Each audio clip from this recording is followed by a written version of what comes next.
Hello, my friends, and welcome back to Learning Torah Lishma. I want to discuss today, in a very deep, way, why this idea of kollel is extremely detrimental. Of course, we've spoken about it many times, and but I want to point out another point. You know, when a train is going on the tracks, everything works fine. you know, and there's not much that you need to explain why, because everything works fine. But once you decide that the train should drive like a car, and now you're trying to drive it on a regular paved road, all of a sudden then the train doesn't work well. And someone could say, what's the big difference? You're here, you're there. What's the big difference? Both are vehicles to get from one place to the next. Both are roadways to get from. Yeah, but one's made for trains, one made for cars. There's different things. So if a person's on the wrong road, then they can't succeed properly. It's practically impossible. And therefore, one needs to be very careful to make sure that they're on the right road that's meant for their vehicle, for them.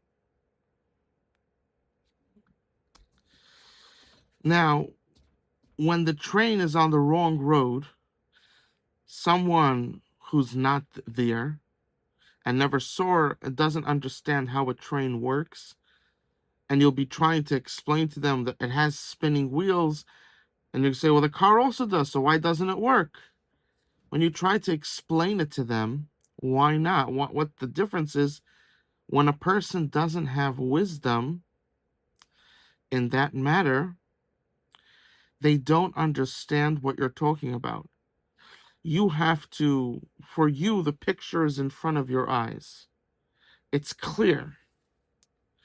But for the simple person, or for the person who decides to block their mind, they do not see what you're talking about. They don't see all the intricate reasons why. They don't even have a basic picture, because even with a basic picture, you're able to understand. Their mind, they don't know. They live in Africa. They live deep in Africa, in the jungles, and have never seen civilization. They live like Eskimos up in the North or South Pole, deep in where people don't, where there's tribes and there isn't civilization like we have it today, and they don't know what these things are. So when you start telling them there's cars and trains, to explain the difference of why a car goes here and a train goes there, and how they work, and how everything's connected, and why there's trains and why there's cars, why there are these two different things to begin with. If that person would just be open to see reality, to come there and see physically, the would be open to see the world, the actual world that exists, then they would understand it.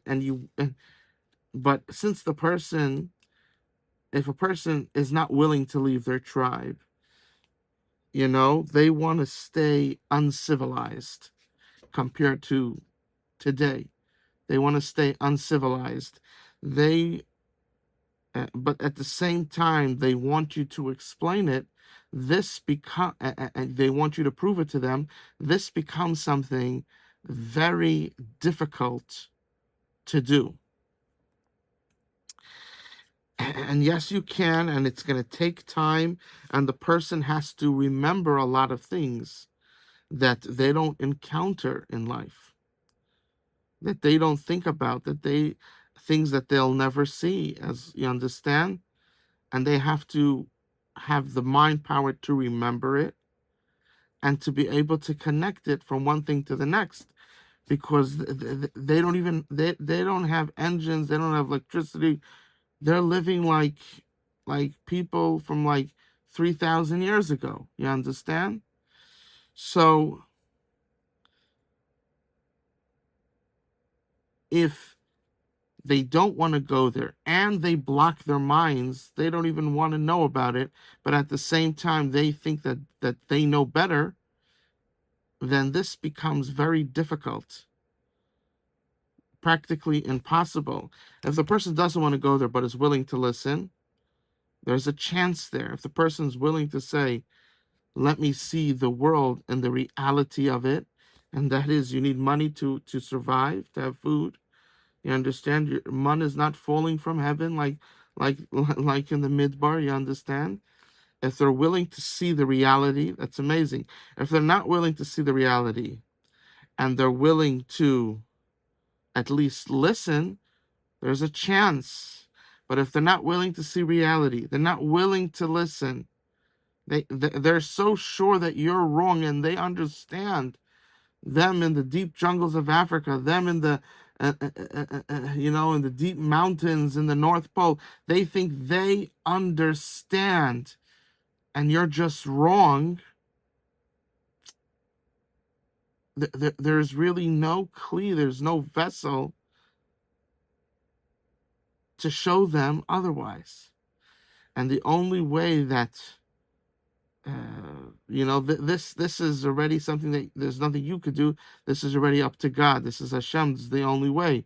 When they're about to die of starvation, then they'll be willing to come, take a helicopter and fly 50 miles to a hospital and get treated. You understand?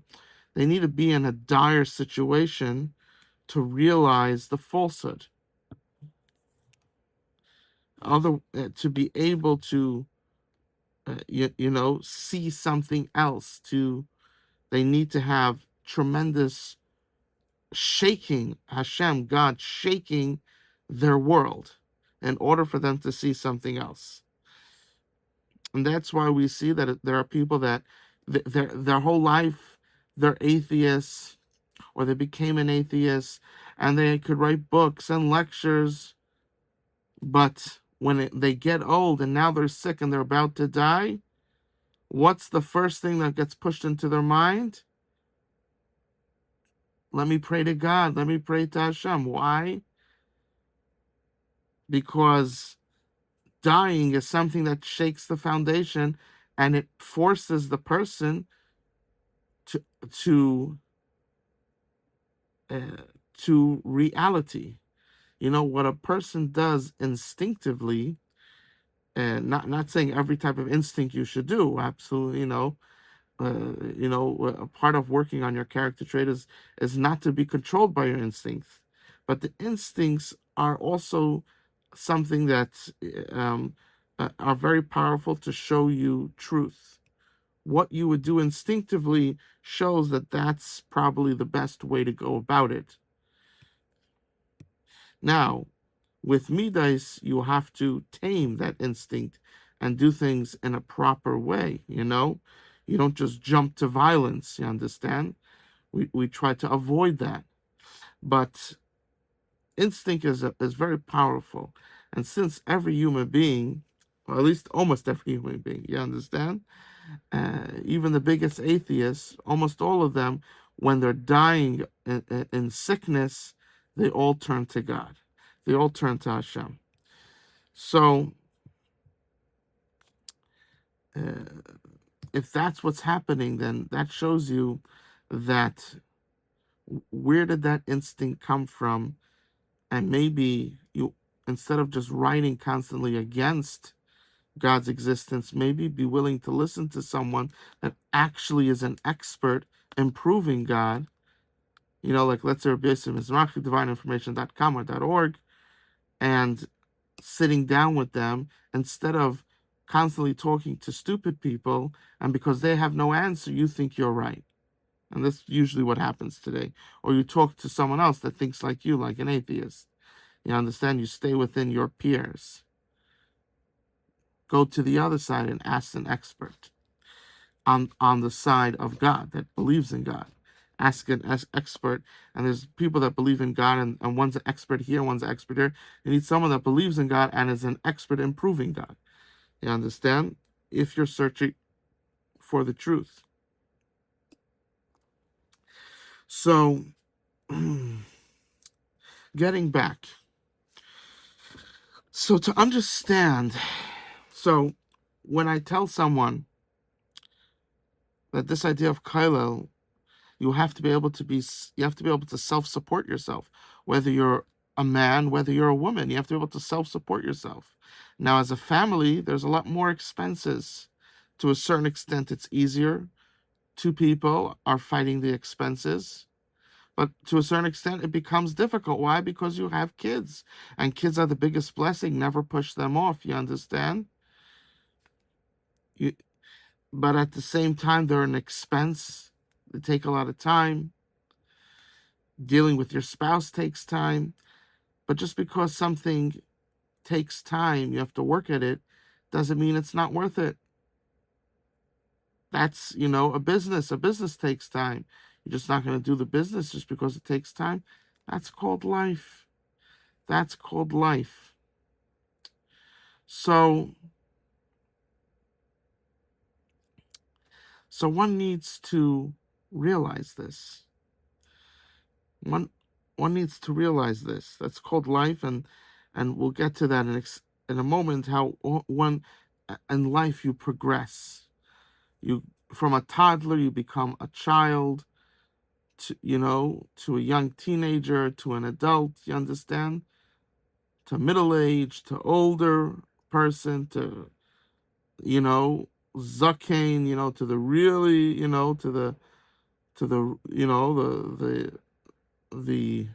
the older elder. You understand? Life progresses, and each stage is an amazing stage, but it's built on the stage before. And when a person doesn't have a proper building, then they start to lose the joy as their train continues on. They start to lose the joy if at a certain point they exited the tracks of the train, and they're trying to go on the regular paved roads. At a certain point they're going to be washed up, because it's a fraction of that energy would take them miles on the tracks, but off the tracks you hardly get anywhere, and you just become frustrated with yourself and just wish you were a kid again. Now it's amazing, a person, and they don't realize that there's great enjoyment in being an adult as well as being someone that's older as well. They don't realize that, because they never built, they never, they got off the tracks of life. You understand? They went off the road. They're in the they're in the they're in the wheat fields. Trying to their car trying to push through the wheat. And at a certain point, you get stuck, and everything collapses. And you think that stage of life is really not good, because you had so much pain, and you wish, and you start acting like the stage before when you were a kid, and you never want to leave it.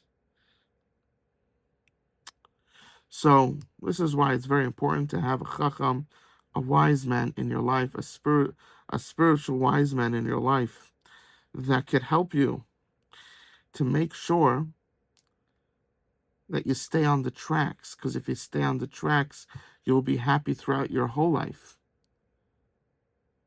And they'll help you to realize the difference between a road and tracks and all these things. So now let's focus, of course, there's lessons in all of life, in every area, what we just said. But I want to focus on kollel, because in an Orthodox Jewish world, this is the number one problem that's affecting the entire Orthodox world. Another one of them is resume. True. But to a certain extent, the whole problem of shidduchim only comes about when it's because of it.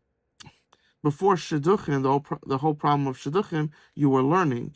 Now, when you were learning and someone taught you balance, then shidduch, it's hard to mess up the process of shidduchim. But when you brainwash them into thinking that they have to, that when they're young they can't learn a trade, they can't, that when they get older, when they become an adult, they shouldn't be working, they should just be learning.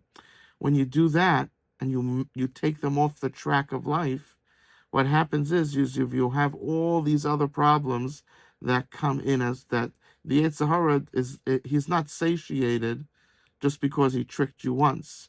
If he tricked you once, he's an angel. He has unlimited energy. Now he wants to get you on the next thing, and the shidduchim, and the next thing, and the next thing, and you understand how he wants to get you in how you treat your spouse and how you treat your kids, and on your character trait, your midas, everything. You understand? He doesn't stop. But if we go to the beginning point, where the train went off the tracks, where the car went off the road and is trying to go through the hay,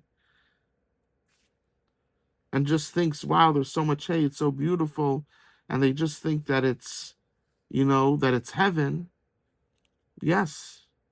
When you go up to, when you go up to heaven, and now you're back in your angel form completely, you could fly over the hay, and you could enjoy the beauty of it completely in a way that you couldn't while your soul was attached to the body.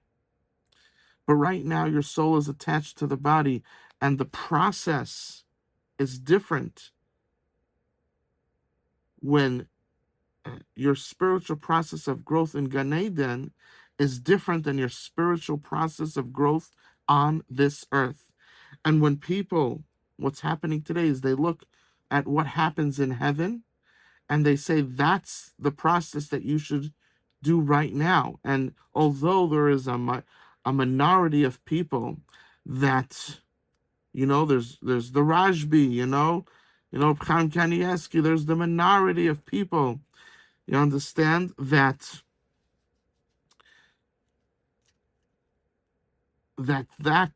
fits them. However, the overwhelming majority, at least 86, 90%, at least, whenever you're looking at a group, it's at least, a general group of people, it's at least 86 to 90, if not more, if not 96, 99, you understand, of people, if they try to use the method that works in heaven while they're in an earthly body, it won't work. They need to be on the road, not in the hay. They need to be on the train tracks, not on the road. Depending what vehicle they have. There's different vehicles, but they need to figure out their vehicle and stay on that road. You understand? And there are many pathways that a person could go on, and each one of them take them to Hashem. There are people that they're introverts. There are people that are the opposite. They're very outgoing. There are people, there's different natures. So according to who you are, there's a path that's that's healthy and good for you to take. And not only that, there's the type of woman or man that's good for you. And what happens is we get on the we get on the we use a path that's not meant for us. We're a train, we're a locomotive, you're a cart, and all of a sudden you're on the road. You're you're supposed to be on the road, and all of a sudden you're in the the wheat fields. And not only do we do that with ourselves, but you should be marrying this type of woman, and instead you're marrying someone that is doesn't click with you. You have to understand, men and women will always be different, but you need to be similar. You need to be similar. You understand? The man represents the chachma, the wisdom of the soul, and the woman represents the neshama, the heart of the soul. You understand? The man is the chachma of the neshama, and the woman is the heart of the neshama. And together, when you're able to become in sync and connect with your wife, that's when in a high spiritual, deep way, emotional, caring way, then you become a holy, pious, wise couple. And then you start to feel the Shekhinah, because now you're starting to take back your angelic form, your angel, your neshama form. You're starting to reconnect.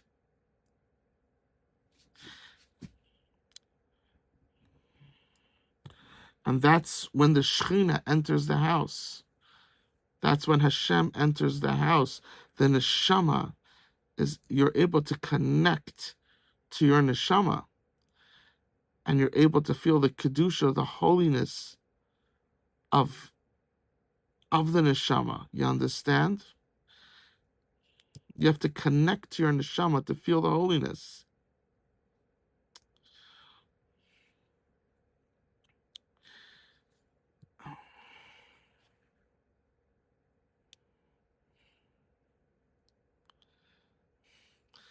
Do you enjoy spending time together? Is the woman being honest? Am I just acting nice now, but I have a severe mean side to me?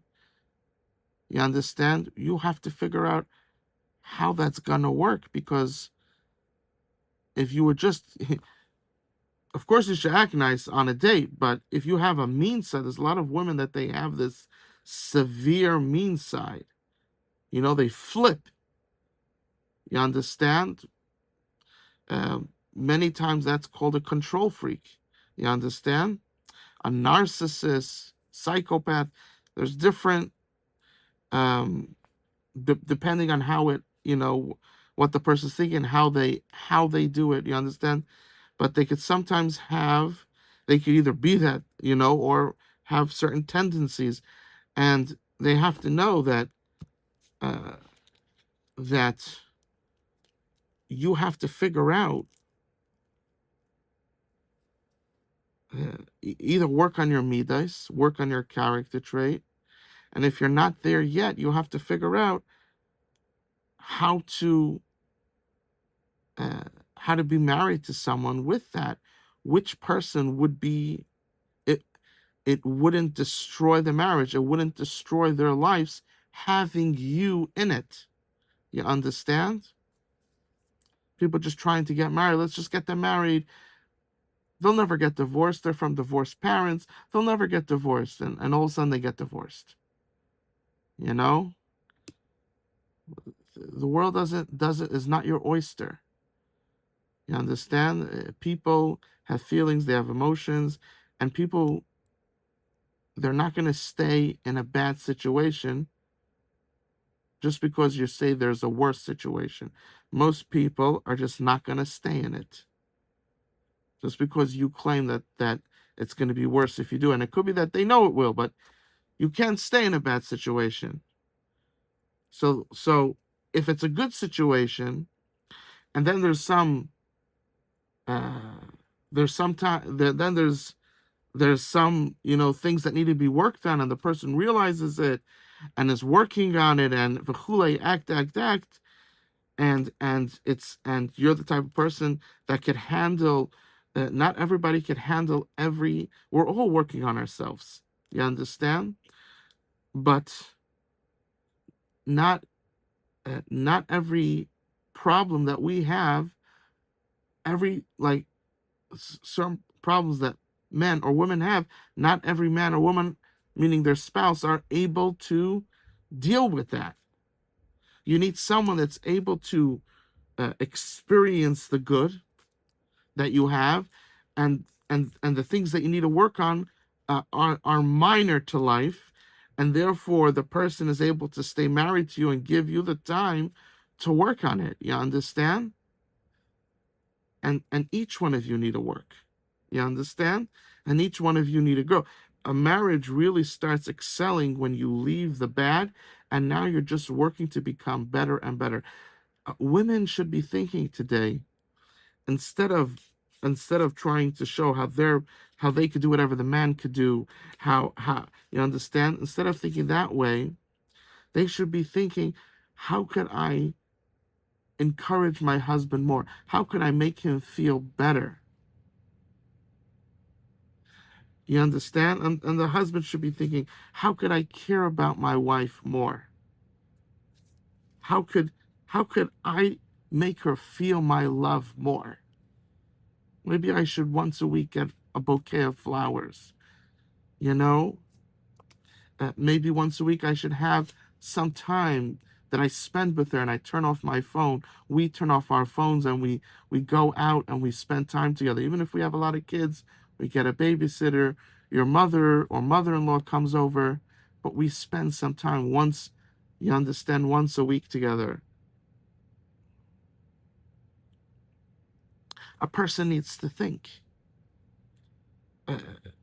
Being married is that on a pretty constant basis, you're thinking about how could I pleasure my spouse better, more in other areas.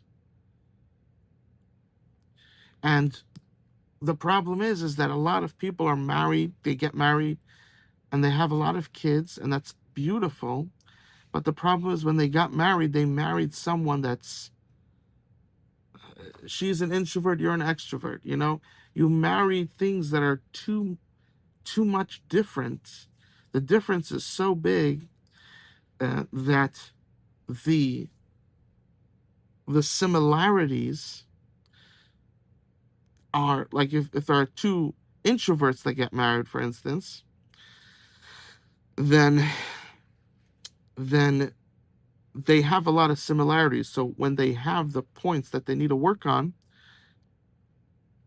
it's minor compared to the harmony that's there, to the similarities that's there.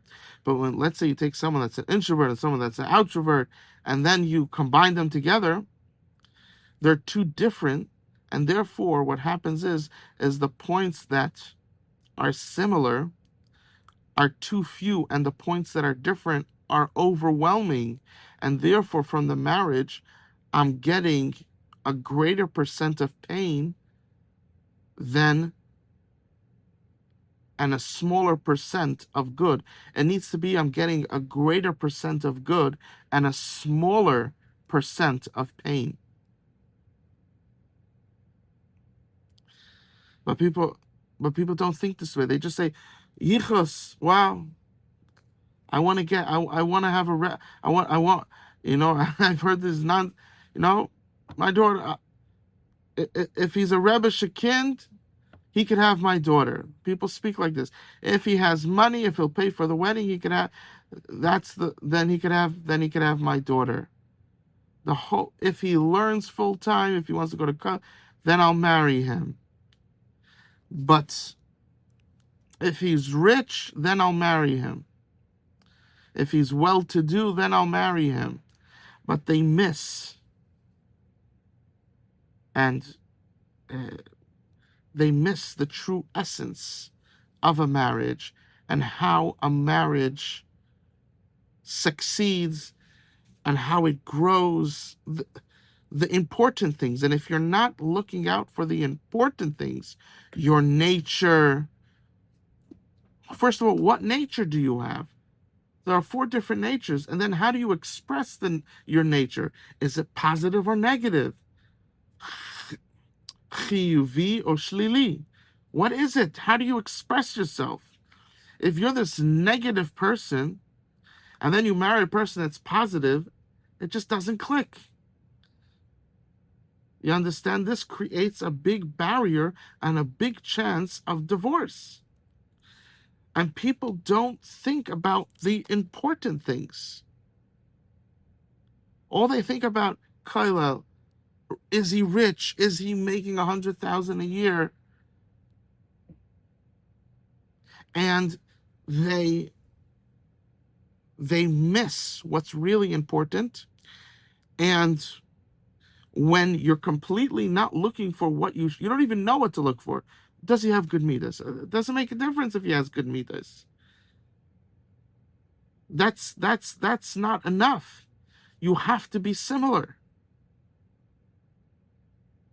He has good midas and he wants to go be makar of the world, but you're the opposite. You just want to be in the town, have your friends. You don't want to go anywhere.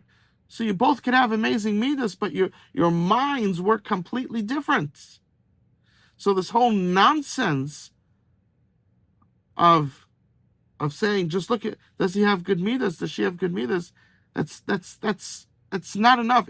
It's at least we're touching the truth. Of course, you know, you have to have good midas. And let me just say, if a person doesn't have good midas, they should marry someone that's similar to them and also doesn't have good midas in that same area as them. Of course, it shows a bit different if you're a man or a woman, but you understand. But getting married is always a for sure.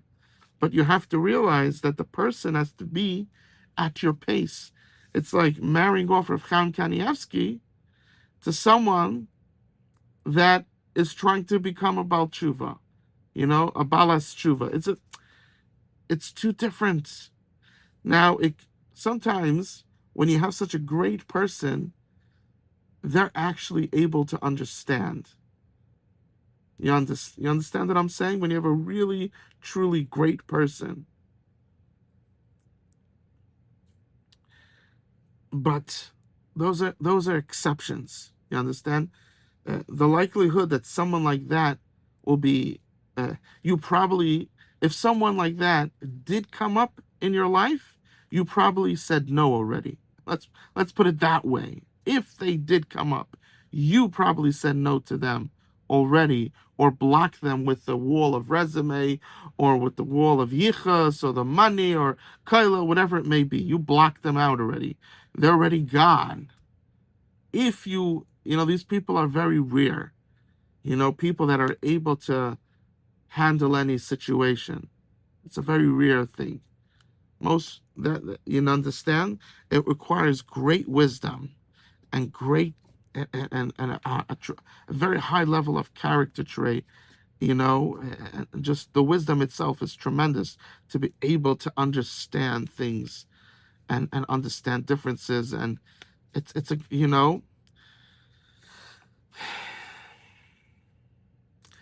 Now, I just want to say, let's say someone did get married to someone that's you're nice people, both of you. You're good people, but your minds are just the way you think of life is just so different.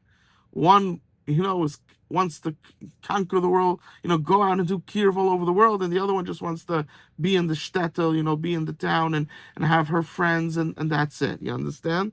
Or his friends. You understand? It's too. The difference is so big.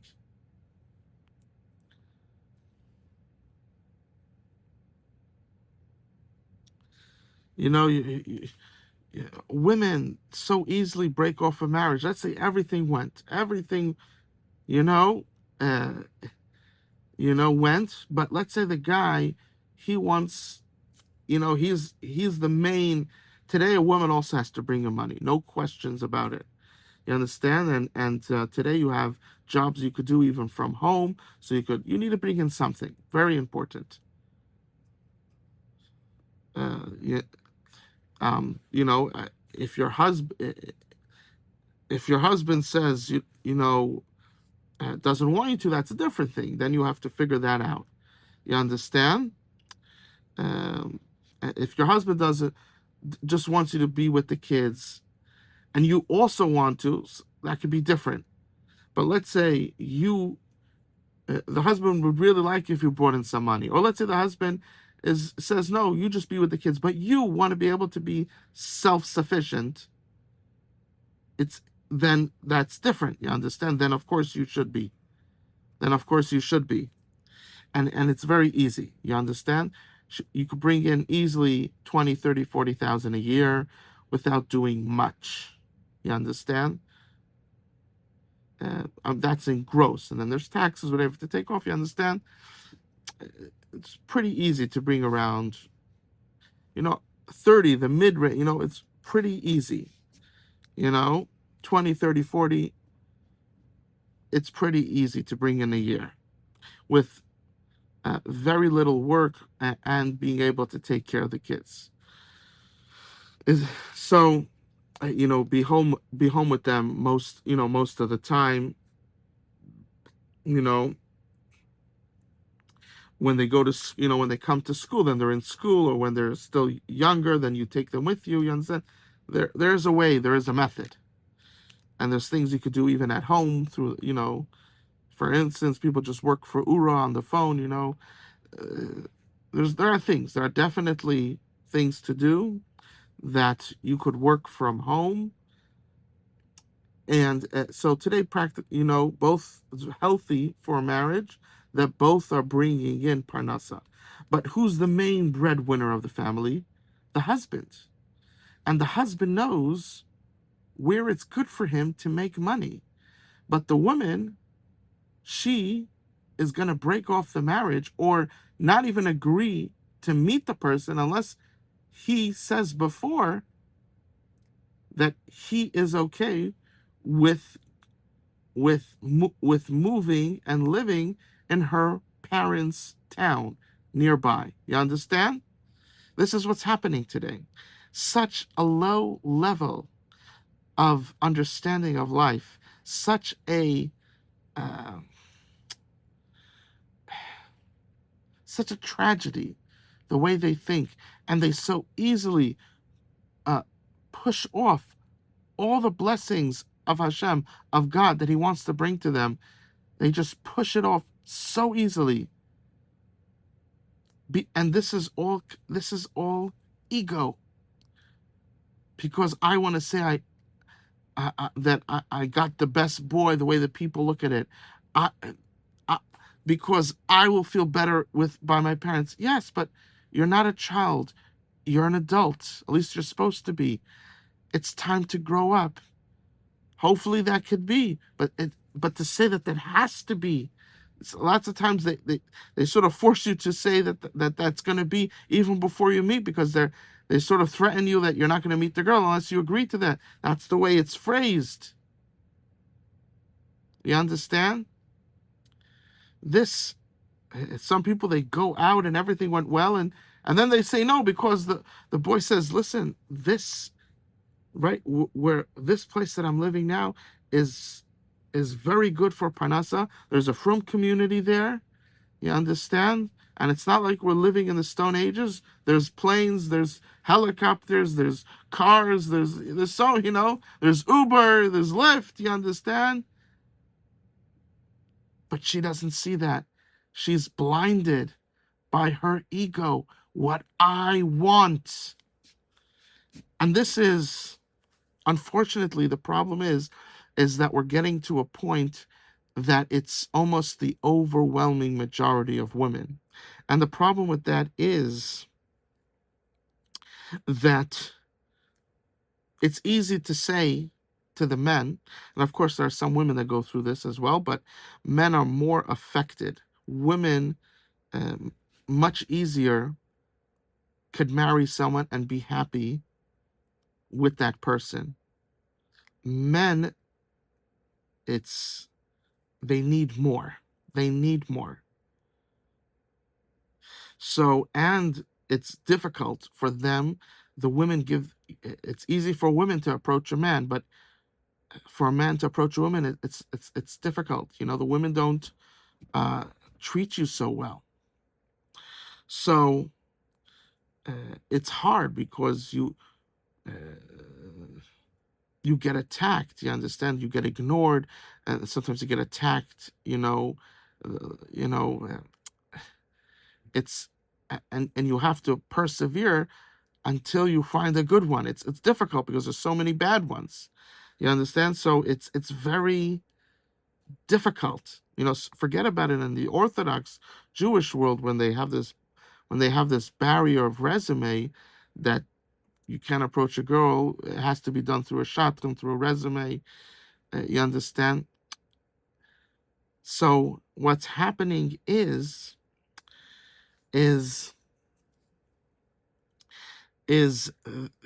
the uh, the man feels forced, and of course there are women also that go through this.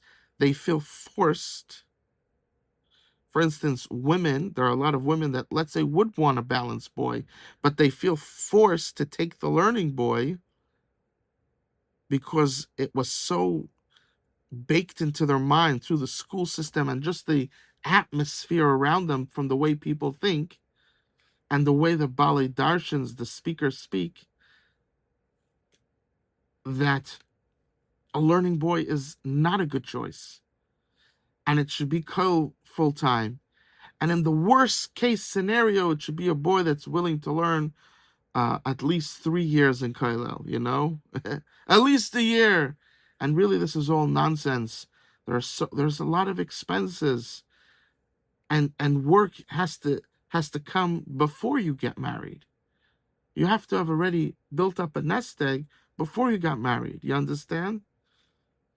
So, preferably, you understand, women have to be a little nice to the men, learn to be a bit nicer because the men are a woman, she could go work, she could do whatever she wants. The men are the ones that the systems is controlling and on a day-to-day basis, you understand?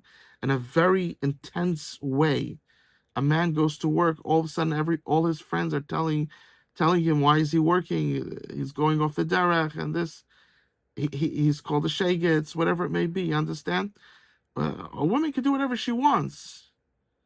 And all she has to do is say, I want a learning boy, you understand? So women have to be a bit more understanding of the men and be willing, and you have to be a bit more easier on the men. You have to, there's tremendous pressure on the man, you know,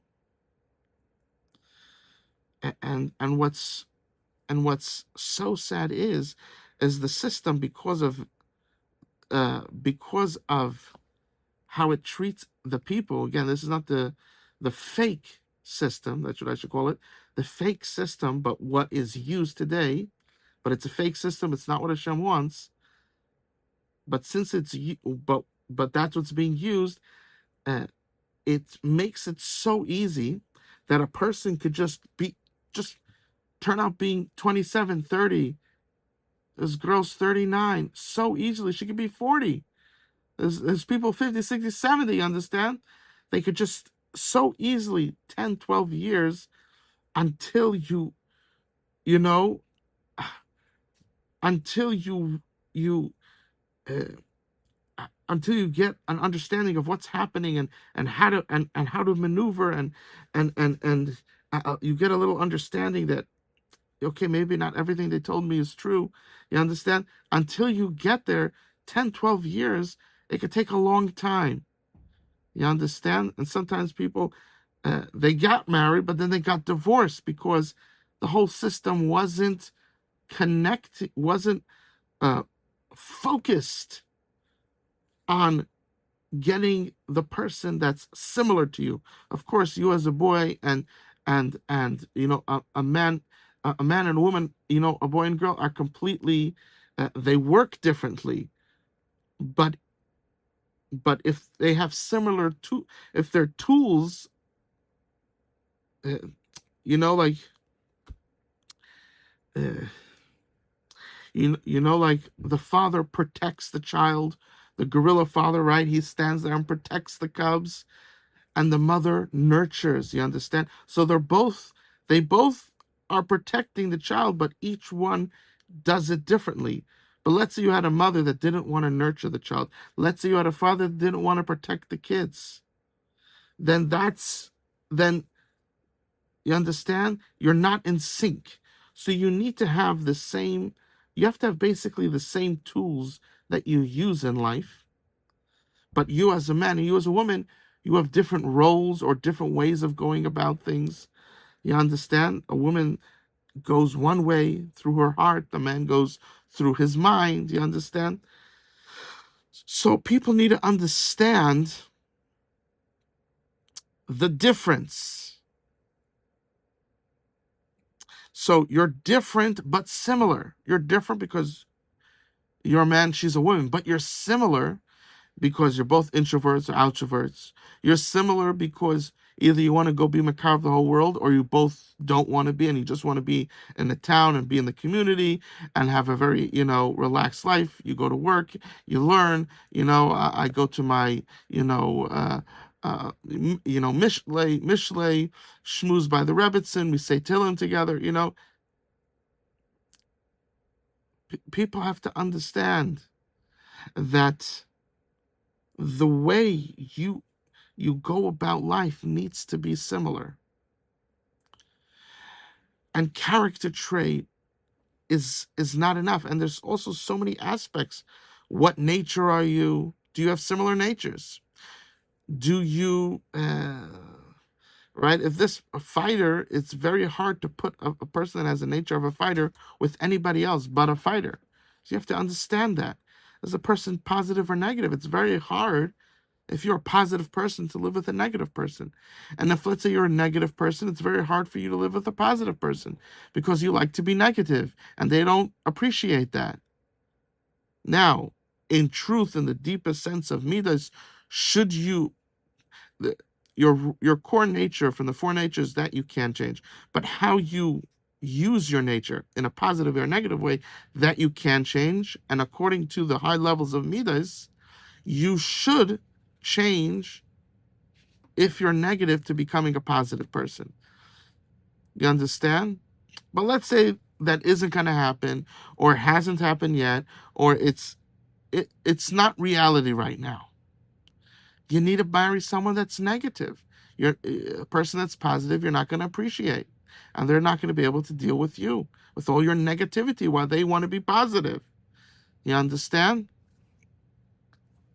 So we have to start looking at life and in a truer way. In a truer way. Torah is, you want a person, you want the man to be a pious rich man. You understand? That's the goal.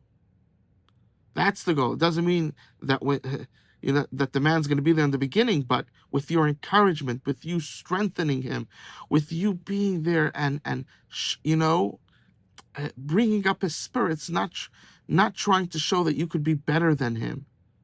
You have in his, a man has special areas that he was meant to facilitate, and a woman has certain areas that she was meant to facilitate. And when you appreciate each other and you compliment each other, wow, you took such good care of the baby loves you, just look, he's such a mush. And you say, wow, my husband, wow. When talking to your husband, you don't say, my husband, what you could also say, but you're so I was just so impressed with, that shtickle Torah you said by the Shabbos table. You understand how I was just showing, I was, when you were learning it, I was just so happy, You understand? You encourage him instead of just trying to fix all the faults that he has or she has. It's a different world. That's called a marriage. One's you know, one's a marriage and one's a policeman or a policewoman. You're not married. I mean, you are. You understand, but the person that you're married to is acting like a policeman or a policewoman. You understand? They're not acting like your wife or your husband.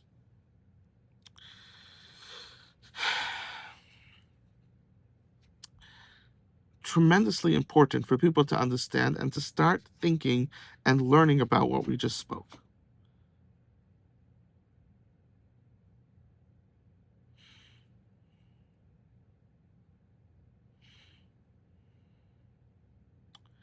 I'm just saying, because I just say that, the truth needs to be said, especially today.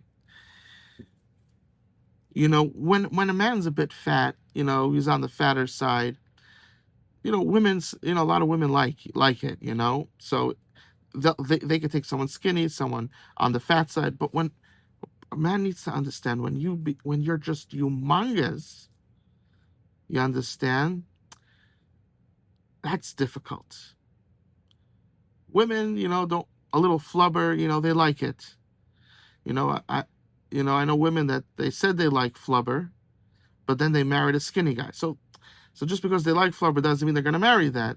It could be the society will force them, to do the opposite. You understand?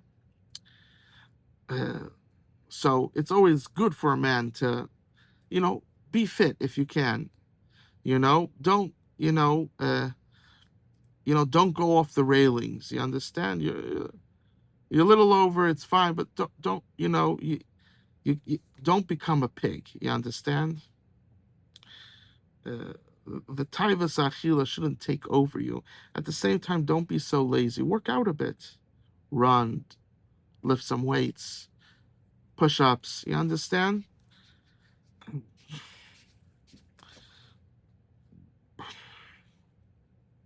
For a man, we've talked about in other shum the exceptions, but in general, 86% of men, 76% of men, they want a woman that's skinny and that has good features. So if you have acne, you got to clean that up. Maybe a little makeup that will just bring out your face a little more, bring out your color. We're not talking about put all these makeup like Hollywood, and then because of the makeup they age quick. We're not talking about that. But a little bit of makeup. You understand? Um, People should realize you're trying to get married. You're not just a 15-year-old girl that doesn't put up makeup, and now you're 20 and you don't put on any makeup. You understand? And people just think they look at you like a 15-year-old. Put on a little makeup that shows you're a woman. You understand? A little bit of makeup, bring out the color in your face.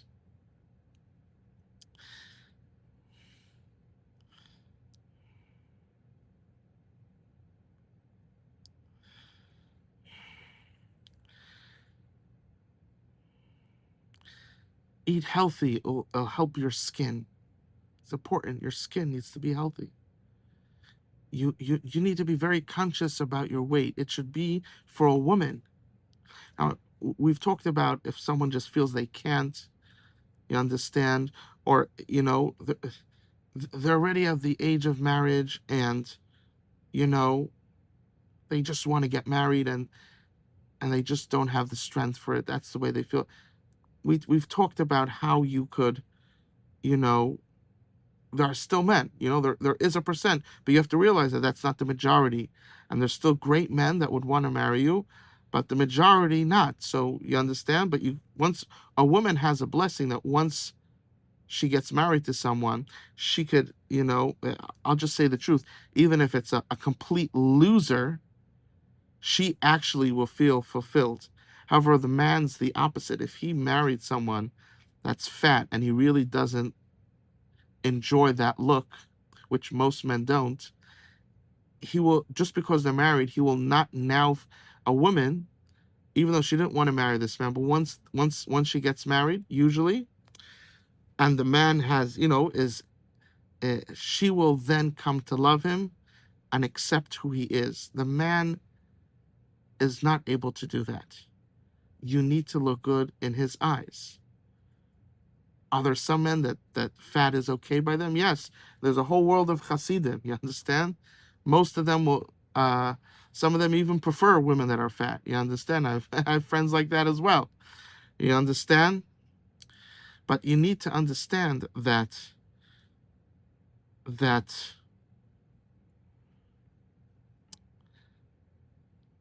you need to understand that if you're a woman, the most important thing before makeup, before fancy dresses, before everything is your weight.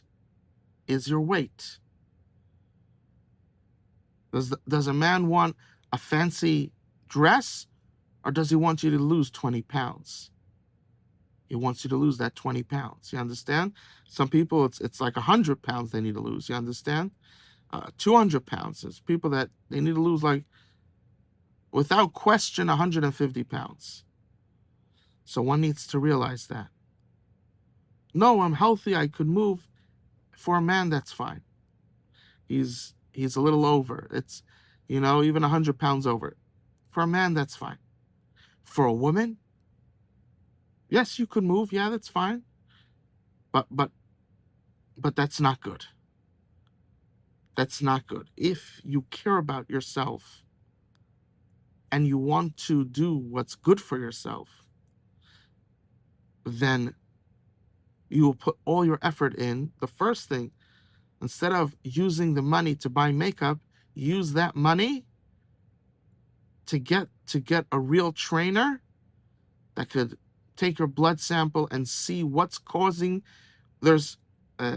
what foods are causing you to get a lot of fat. And then there's I remember I just saw this the certain type of seed that you mix with water and then you put lemon in. What's it called? Chia seed, I remember, something like that. And that cleans your gut, and it makes you lose weight because it cleans. A lot of the weight builds because the insides become dirty. You understand? That's one aspect. There's sugar also. We've talked, throughout the show, we've talked about different things. But you need to get a professional to take your blood sample, figure out how your body works, and it's not that you have to starve yourself, but you have to learn what foods work with your body and what foods don't, and those foods that don't work with your body well, to limit your consumption of them. And also you have to remember to do exercise.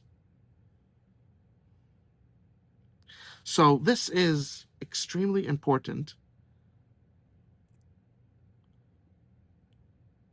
that women need to realize. Again, the most important thing, take all the money that you're going to use on new clothing, on gold or silver bracelets, and all these things, on the makeup, everything you're going to use. Take all that money and use it to speak with a professional that takes your blood, that analyzes your blood and sees what foods are good for you and what foods aren't. What's the cause? What's happening? You say, well, I don't eat sugar, I'm actually healthy. Yes, but it could be this. There's a food that your body doesn't digest well, and it just turns it into fat. You understand? It just plops it onto you, as opposed to taking exactly what it needs and throwing away the rest. So you need to figure that out.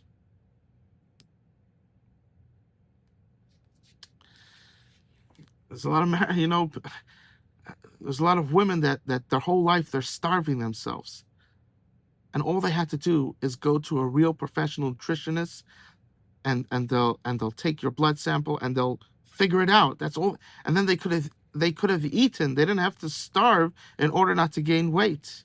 But because they didn't do that, no one told them, no one gave them that wisdom.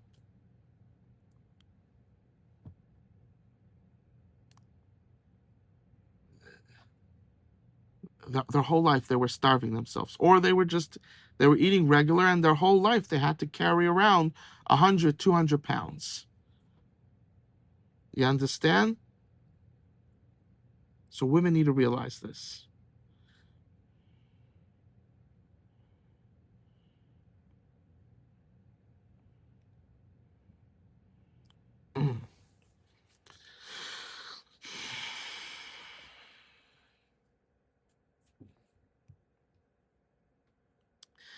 I want to go back to a point that we were discussing before, the kailel. So to understand in the depth what's happening, that one of the first things that's causing, uh, you know, once you're off the tracks, now all of a sudden you're hitting trees, you're hitting boulders, you're hitting people. You understand? There's a whole bunch of things that are happening. But the beginning thing, we have to go back to the source. And from my understanding, the source is kailel. This idea of kailel. That was that first. Now, are there a very, when you have a group of people, that there's a minority that's really what they should be doing if they're able to? We're not disagreeing there. You understand? Even though I think everybody should work, because because we see what happened. You know, you understand? We see what happened to Klal Yisrael. You understand?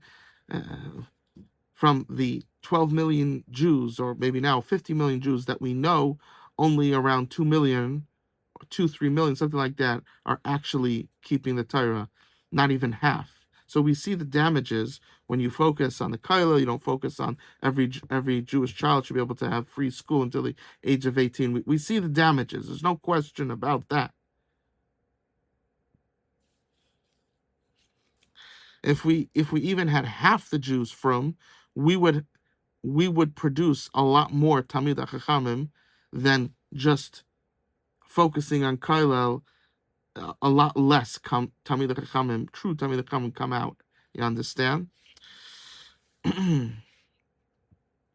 Balance in the overall scheme of things, and the overall life, is what, it's like someone trying to catch stocks and trying to succeed. And if they just put their money in the S&P 500, they would just surpass everything. The regular index funds surpass any types of investments that people make. You understand? Most people don't have the wisdom to outperform the index funds. The NASDAQ, the S&P 500. This is something that everybody knows. So this is something that we need to realize, that was the Nisayan today, is to be balanced. That is the Nisayan. The test today, is to be normal, to be balanced. I always find it funny how the Litvish Rosh Hashivas, they always talk about balance and being normal, and then they're telling their Talmidim to take a way of life that's not normal, that's not balanced. You understand? It's always funny how the contradictions happen. Getting back, so that's what happens is, so they got off at a young age, even the kids, right? The kids are like, yeah, I'm going to be learning in Kailel, learning your whole life. You understand? You're not allowed to, working is really not a good option. That's the way they're brought up. What's the issue here? How does this cause a damage, right? And say, well, I'll say he wants to learn.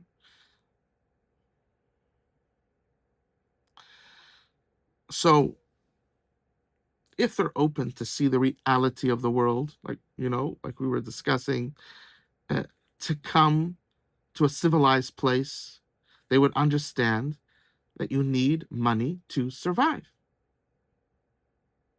And in fact, you need quite a bit of money, you know, to survive, especially as a family, you know. I know people that they get married and then they live in their parents' house. You know, they make the basement, and and that's how they learn in Kylo, because they don't have a house payment. No, they don't rent and they don't have a mortgage. They live, you understand? I have a cousin that did this, and then he eventually, I think I think by now they save with the saved up money. I think they put it down. Uh, I, I know for sure they invested whatever he has an investor with for his money. I told him just do the S&P, or you could save all that money, but you know you could only help someone that's willing to listen. I think now he actually put a down payment on a house. Uh, you know, um, but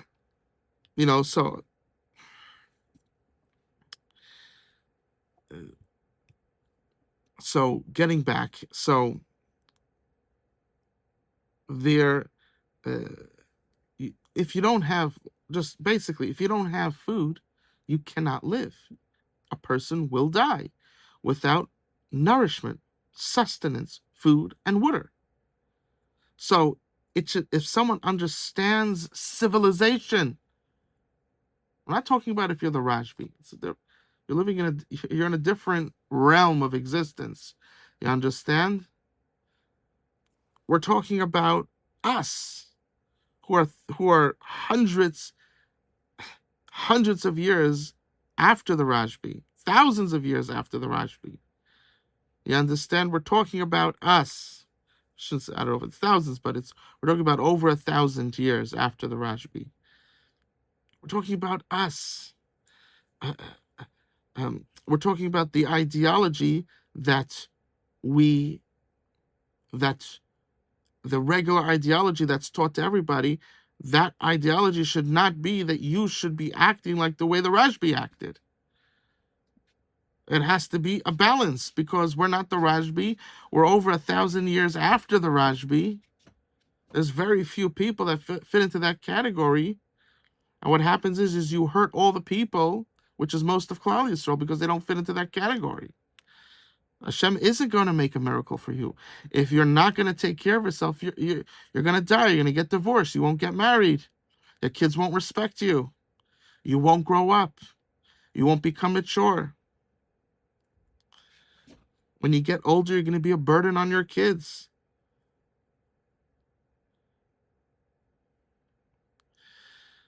Person needs to realize this.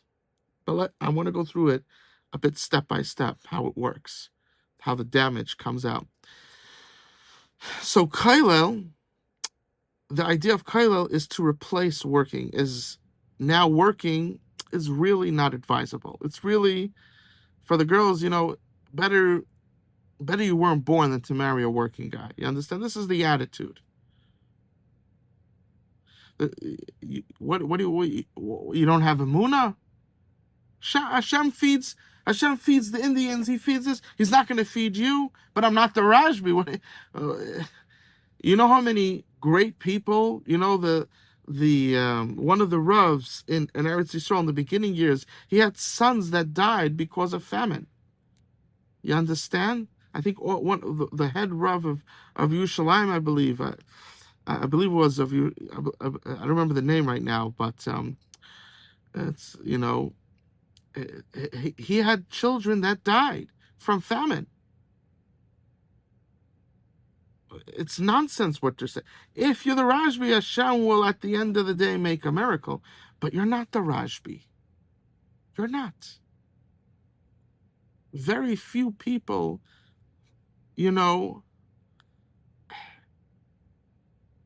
it's a handful of people in a generation that could even touch the level of the Rajbi. You understand?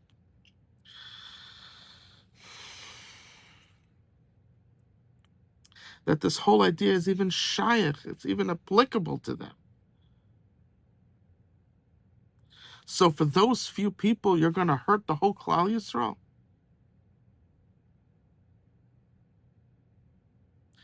You turn the tzaddikim into Rishaim by hurting all of Klal Yisrael because of them. And then when they become an adult and they don't speak up against it, and especially when they encourage it, and that's sort of the aura that's coming out of them, the halo that's coming out of them is to do that, then their level of connection to Hashem actually becomes a sin because they're using it to hurt people without realizing, hopefully. You understand? And then people wonder why Hashem just knocks off a whole bunch of them at once. Hashem is showing something. Everybody's like, I don't know, we don't know. I know. Someone that listens to this knows. Someone that finds people that have true wisdom know, because of how you acted. You hurt people with your holiness. You pushed your level onto people that are not holding there, which is all the people, right?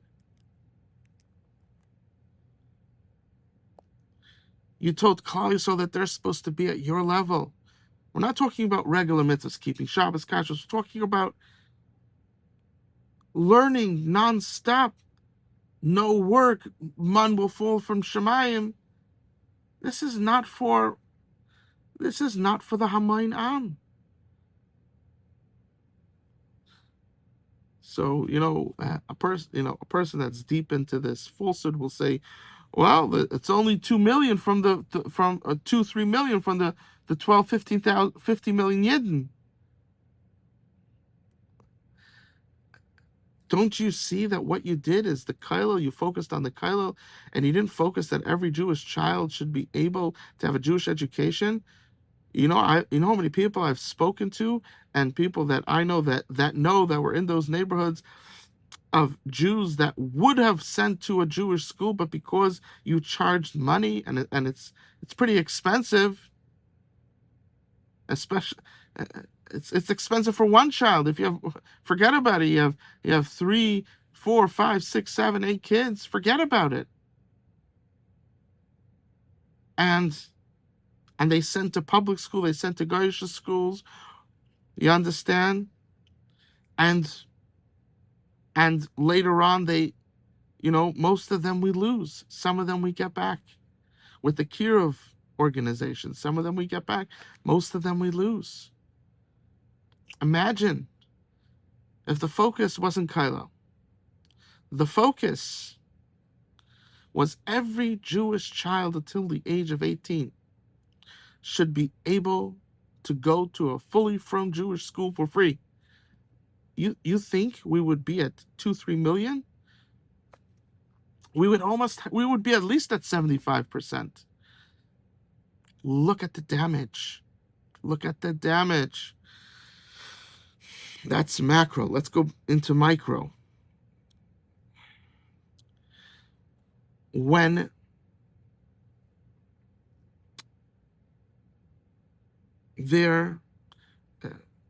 I'm going to say what it is, and then I'm going to explain how we got there. So just it'll help you understand. Today, we have a generation, and it's even like not just parents, but grandparents, and in some scenarios, great grandparents, that they're children. They're not adults. They do not appreciate adulthood. They wish they could be children. And because of that, they only grow what they were forced to grow. They do not grow organically, except when something in life happens and they're forced to grow. They don't appreciate adulthood. And this brings us into a generation of children. There's a child. His parents are also children. His grandparents are children. And in many cases, his great-grandparents are children. What does this mean? A mother, a father suggests something to a daughter, and she has the audacity to say resume? When I suggest something, you go out. You go out. Now, if there's something that screams a mistake, you understand? For instance, you know, she's fat. She's older than you. You know, he's a he's a complete loser. He dresses like a spawn of hell. You understand? With the pink and purple here, he dresses like like the spawn of hell. You know, the ripped jeans. It's different. You know, that's there's things that are understandable. You know, but if a parent suggested, you have the audacity to just push them off without even hearing them out and just say resume?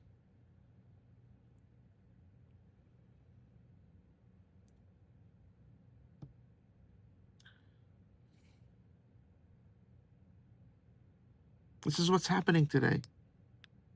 This is what's happening today.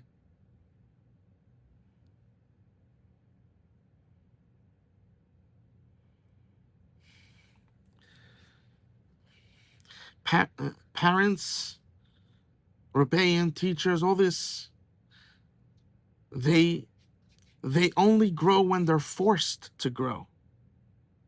So there could be one that, some of them that have a lot of wisdom, but they're only there because they're forced. They're not growing themselves. They don't push themselves to grow even when things are going good, even when there's no reason right now to grow. Everything's fine. No, but I push myself to grow because I appreciate, I respect, and I understand how an adult is the next stage of my life and is a higher stage of happiness. Everybody wants to be kids. And one of the things that Hashem created in the Bria, of course, when you're a child, of course, appreciate the tmimas. You understand? Appreciate your child, those young years, and when you have children, right? Bring them up in a way that they appreciate those young years. But then when you become an adult, that's also a great thing. It's also a great thing. That's why Hashem made it that there's sex. Sex comes with adulthood. So now you realize that adulthood is the next level of happiness. You can't jump. It takes time. You need to mature. So there's a kid and there's that happiness, the tmimos. And then you jump into the next stage of life. And Hashem made sex, so you should realize that the next stage of life, when you get older, your happiness shouldn't be decreasing, but increasing. If you're on the train tracks, your happiness should be increasing. When you understand that each stage of life is a blessing, and you're going on the tracks. So Hashem put a pointer there, like when they're shooting a missile, they put like these pointers, the charts, or when you take a voyage and you want to show where you went, you put those little points, those tic tacs, whatever they're called, you stick them in to show where you went. It's there to, of course, there's many more reasons, you understand, but everything Hashem does has tremendous duplicity. So many reasons why Hashem does one thing. And one of the reasons of sex is to show you that the next stage in life is a greater happiness stage. And where you're here now because you need to mature, you need to build yourself.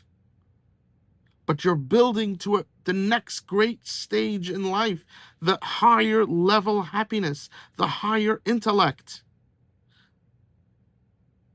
It's a higher level of happiness and a higher level of intellect. You're going into the next stage of life.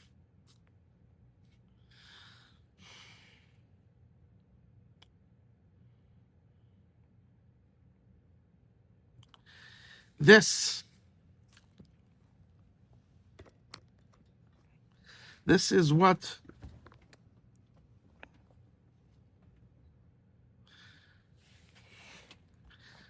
this is what people are forgetting. Now, again, let's go into prate pratim, and in detail. So there's the sex. Well, let's use maybe a little more hidden word for that. The intimacy. And that shows that the next stage of life it's there to teach you that the stages get better and better. So Hashem puts a big thing after the first stage to show that it's an upwards scale. But there's a lot of people today that they stop there. Intimacy, they stop there, and that becomes their whole life. Intimacy. But it's there to show you that it's uphill, it's not downhill. You're not dying, you're living higher and higher until eventually you leave this mundane world. You understand? That's what's happening. You're not slowly dying, you're slowly growing. Higher levels of happiness, higher levels of wisdom, higher levels of perfection, higher levels of caring for your spouse, for your kids, for the world.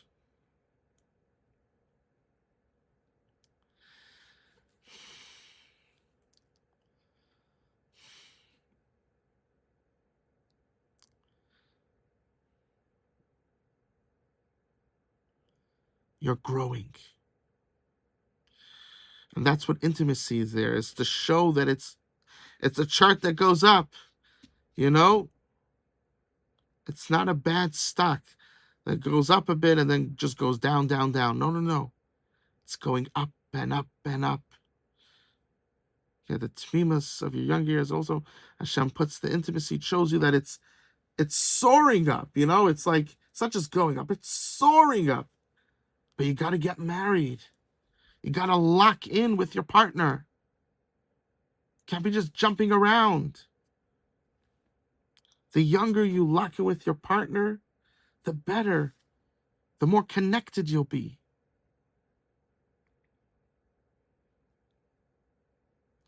The more children you have, the bigger family you have, the more simchas you'll have, happy family occasions you'll have, because of your many kids.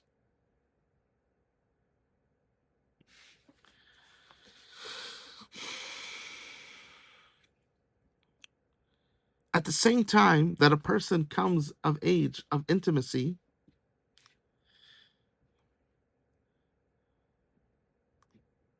at that same time, a person is coming of age of when he needs to take financial responsibility for himself, if he's married, for his wife as well, or for his future wife, or for the kids that he'll have. He has to start taking financial responsibility. He can't throw it on his wife and say, I'm Koilel, throw that responsibility on his wife. He can't throw it on his parents, throw it on Klal Yisrael, throw it on the government with government, whatever, substitutes. You need to take that responsibility for yourself.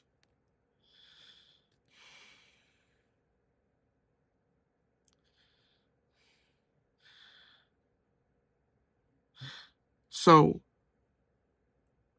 in a balanced, when children are taught the proper way of life, balance. So with them maturing, they learn to take financial responsibility. And at 18, they take full financial responsibility for themselves.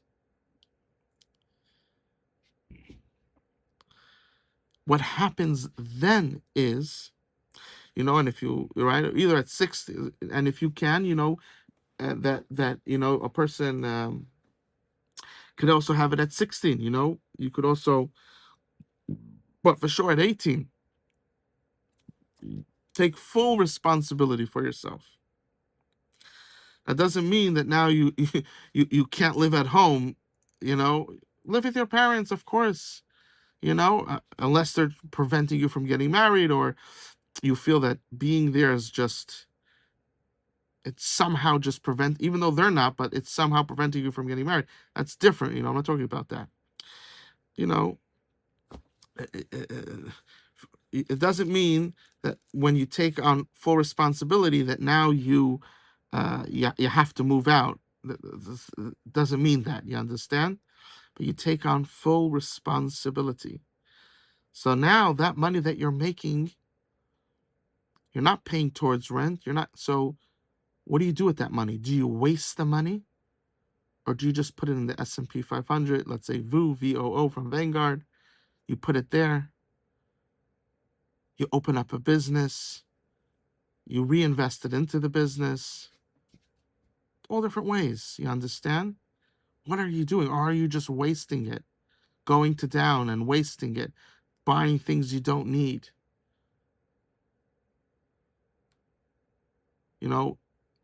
Really expensive things you don't need, and all your money's gone because of that. What are you doing? I was just talking to, like an 18-year-old, and I'm like, and he was just telling me how he just spends all the money he gets. And I was trying to say at least 50% put aside for later on in life. At least. It wasn't easy for him to hear that. You understand? It wasn't easy.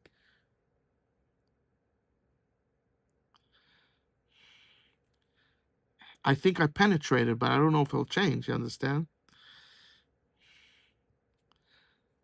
The whole money topic was never spoken about because they were told Kailel, and people that if you would have educated them from a young age, almost everybody would be responsible with their money. But now most people aren't. It's only the select intelligent few that are.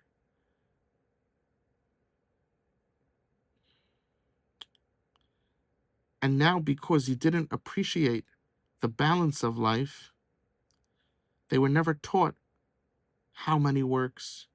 They were never even taught how to make money, especially not how to save it. You use some, but at least 50% put aside for later on in life. They were never taught. And therefore they're reckless. They don't have a proper understanding of life.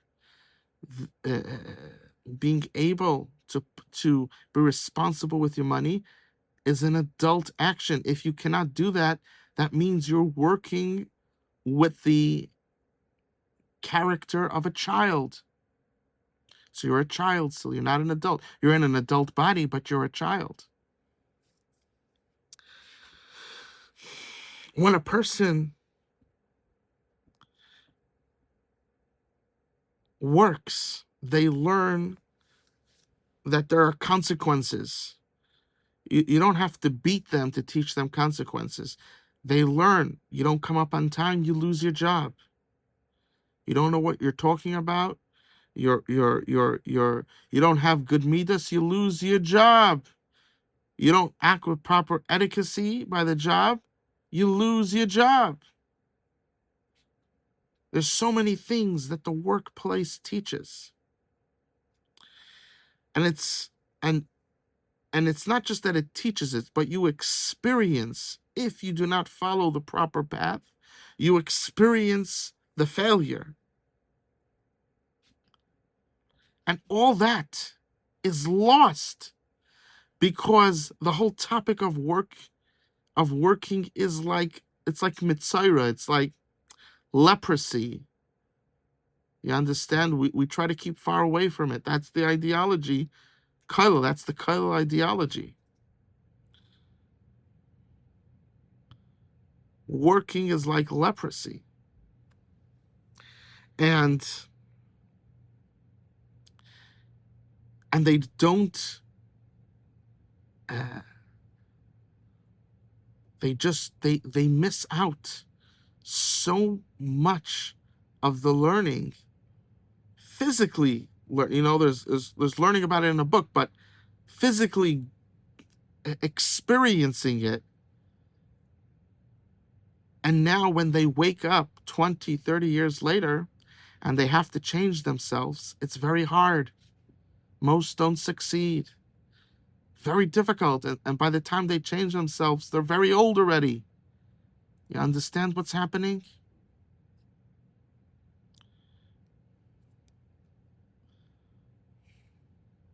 How many people become disillusioned with Yiddishkeit because they, they come to find God, and they're thinking, yes, I'm going to work, and I'm going to be a kind boss. I'm going to be a respectful worker. They're learning. I'm going to be an honest worker. And all of a sudden, and all of a sudden, when the person who's talking about spirituality, all they're saying is kailal, working is like leprosy. That's what the feeling you get. No girls want to marry you if you work. If you're, let's say, 20 and you want to get married, and right, and an 18-year-old girl is very proper for you to marry. The 18-year girl, it's going to take her at least 7 years for her to possibly think that the cuddle system is wrong. To possibly think that. So you're not going to be able to get married. You understand what's happening to the young boys that are working? This is how they're treated. So a person comes into the system and they're like, what? This is a cult. And it actually is. They don't mean to be a cult, but they're actually acting like a cult. A cult, right? It disconnects you from the world in an unhealthy way. There's a healthy way to be connected to the world. When you get disconnected, we're not talking about being connected to bad things, There's a healthy way to be connected to the world. When a healthy way to be connected to the world is not allowed, is shonapad, the girls won't marry you. Person's like, what type of cult is this? It is a cult. And the people running it, they're acting like psychopaths. Completely don't understand life like narcissists. Completely enveloped with the koilel system, ignore reality, don't care too much about all the people that get hurt because of it, all the kids that never went to Jewish school and never became frum because of it. They're so disconnected. The building becomes everything. The getchka, the building, the getchka becomes everything. 3 years to get a Kailal check. Now they went that even if you're in Kailal, they have such a control that now even to the people that are following them, you have to wait 3 years to get a Kailal check. 5 years you have to be in my yeshiva in order for me to allow Bakram to go to your wedding. You understand what's happening here? Am I the only one that understands this? I'm hoping some people that are listening understand what's going on.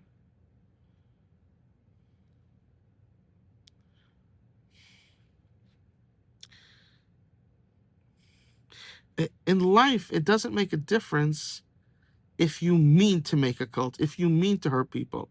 In life, it's what are you causing? Whether you mean it or not, that's that. And Shemaim, they'll judge you, they'll don you if you actually knew what you were doing, and that's in Shemaim. But in this world, it doesn't make a difference. Whether you realize it or not, you're hurting someone.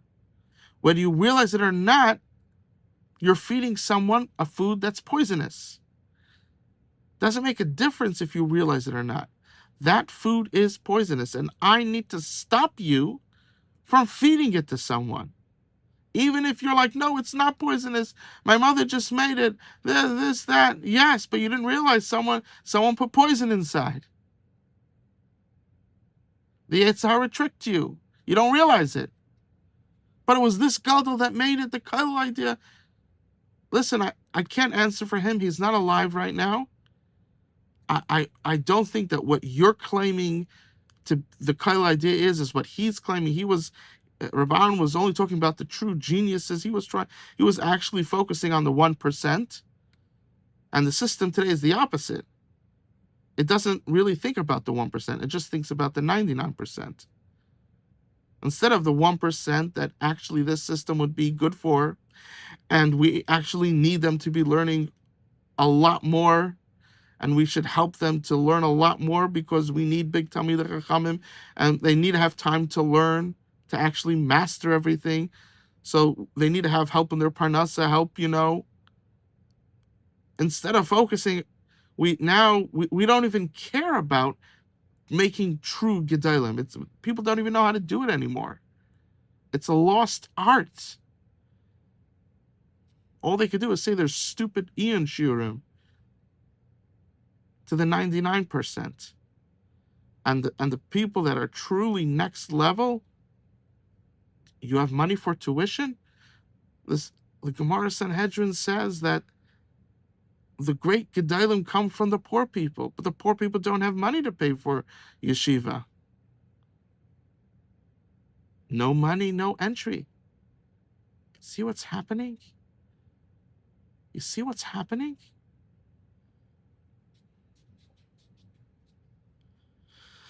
Shoimu Shamayim. The heavens scream. God's anger flares at what's being done to his children. No one opens their mouth. Everybody's afraid of the neighbor, of the naysayers, of the so-called tzaddik, that's Rebbitzin, that's going to say something. What about what God would say? I would rather have a thousand. Slip my mind. I would rather have 1,000 nidois from all of these fake holy people. Not that they don't mean to be fake, but at the end of the day, they're fake. I would rather have 1,000 nidois from these fake holy people and not have a nidoi from God himself.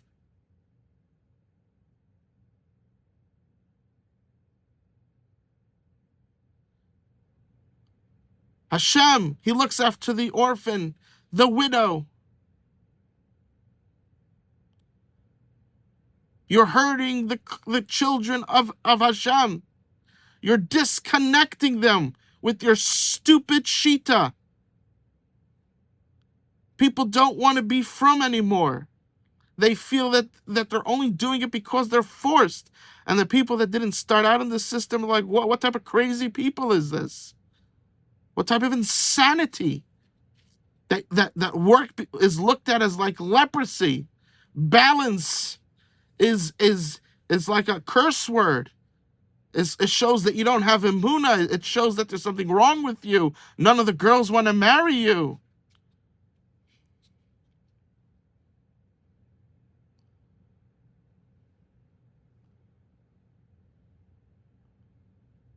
I would rather 1,000 nidois from all of these losers than one nidoi from Hashem.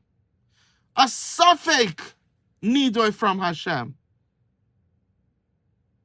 I'd rather 1,000 nidois from all these losers than a suffix nidoi from Hashem. You think it's a joke? When people are being hurt, when people aren't getting married, when people are doing zera levatalo, when people are sinning, when people are leaving Judaism, when we lost a whole generations of children, you think it's a joke?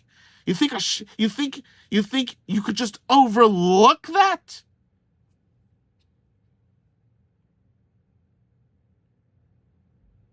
All our energy should be going into that every Jewish child should have the option to go until the age of 18 to a Jewish school. And we should put so much more energy in making sure to try to get all the Jews to come. And most of them would go. But it costs so much money. Where do they have that money from? All that money is, where are they going to get it?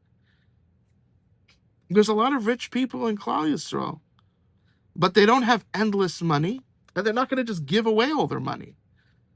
You understand? They're not Rav Chaim Kanievsky. They're not going to give away all their money. The first priority is that every Jewish child until the age of 18 is able to learn in a Jewish, fully firm school that's teaching them how to keep the commandments of God, to be connected to Him, that's teaching him a trade that his parents, his father teaches them a trade, the mother teaches them, the girls with chinos teaches them. You understand? Not that the father works and doesn't teach ever to his child how to work, because work, that's not for my child. He's in yeshiva. He's going to learn full time. He's going to be kailo. So he's never taught. Not by the school, not by his parents. We should be doubling that. This part of the school should be teaching them how to work, and also the parents. So higher level of success, that they won't be homeless, that they won't get divorced because of money issues, which is one of the main causes of divorce. If you split the reasons of divorce into 3 categories, one of them, of course, being a terrible character trait, but one of the big slices is finance, the lack of money. How many people become frightened about being homeless, about this and that, and all these money issues, and they get divorced because of that. That's like the makkah bepatish, the hammer that knocks in the nail, all the way, that causes the marriage, the wife to finally, she's like, the fear that of not having money, and how are we going to survive this, that, and then that causes the divorce. Money problems just always lingering around, and they're not able to be happy with each other.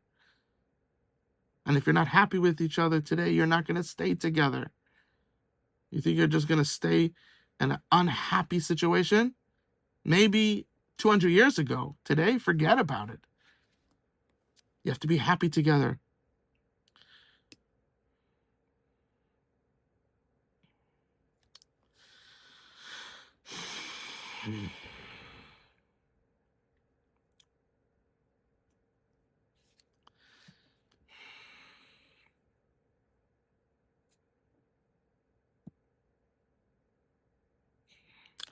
So, in essence, when you replace a balanced life, and the aspect specifically that's being replaced is working is becoming, instead working is being moved aside and is becoming leprosy, kail is put in its place.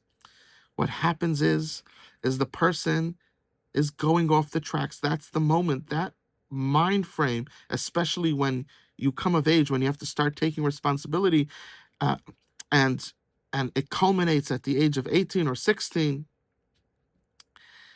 When that doesn't happen, the person, it doesn't grow into their adult form. And because of that, they're trying to succeed while off the tracks. Very hard to succeed there. Most people will not succeed there. They will be severely damaged. And if they just made it, just because you had someone rich that would cover everything up, pay for everything, your children won't.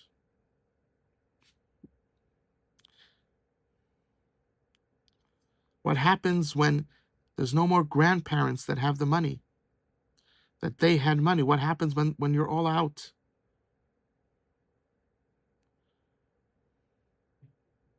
Then even the ones that are from today, look what's happening. People fighting so hard for what? Just to get their child into a Jewish school. That's what they're fighting for. It used to be they would fight to get you to come. Now you're fighting for them just to let you in the door. You pay a fee just to meet them. This is how you treat a yid? It's like some places have like 100 and something fee. This is how you treat Judaism? This is how you treat Mamleches Kainim Goy Kaddish, the children of the Eibishter? This is how you treat them? Disgusting!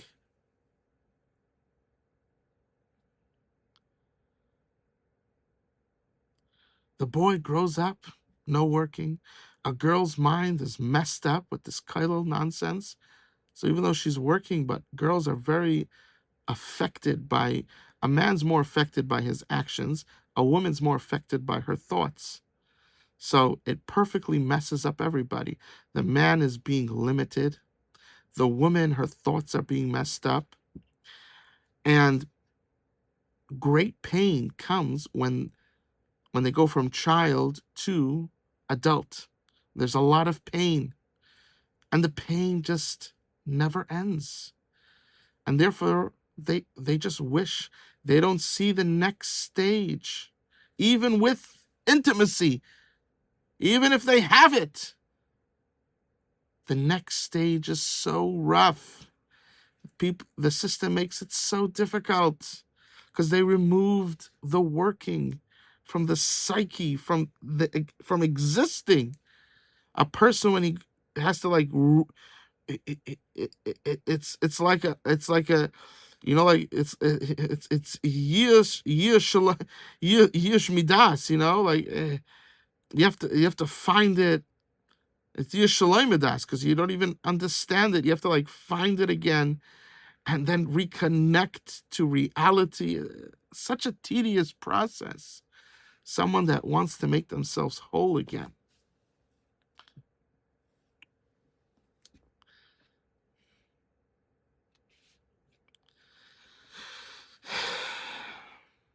Such a tedious process.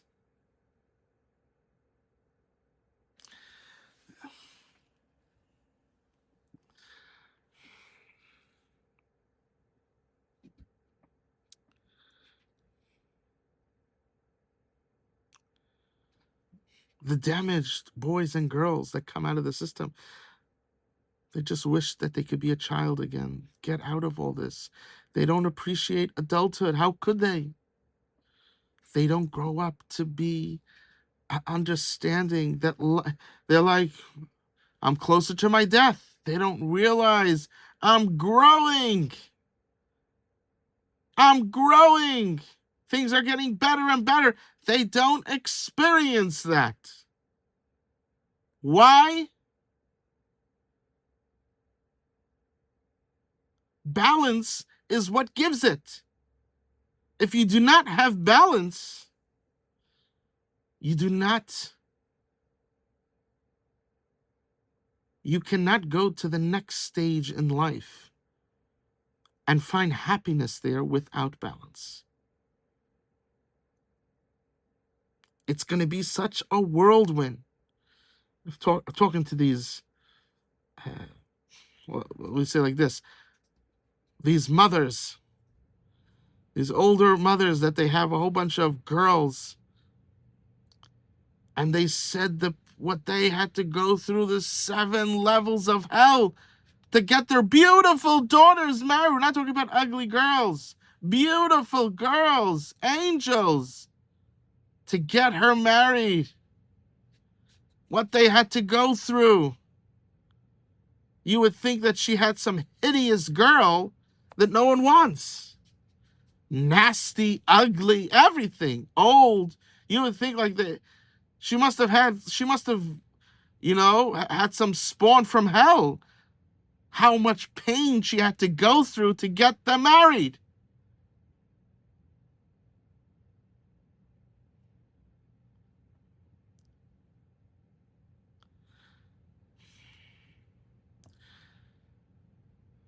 As sad as this is, it gets sadder.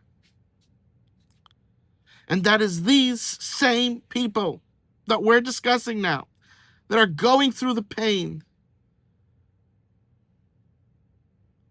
and have gone through it many years, and it becomes generational. These same people, may Hashem open their eyes. These same people, in a good way, we don't want people to leave Yiddishkeit, but we want people to realize this false doctrine that has nothing to do with Yiddishkeit. This is not what Hashem wants from Klal Yisrael on a majority level. There's a handful of people in a generation. You understand? This is not what he wants from the Hamoinam. There's a handful of people that this might be negev for them. Reb Aaron was looking for that 1%. He wasn't looking for, people that weren't part of that 1%.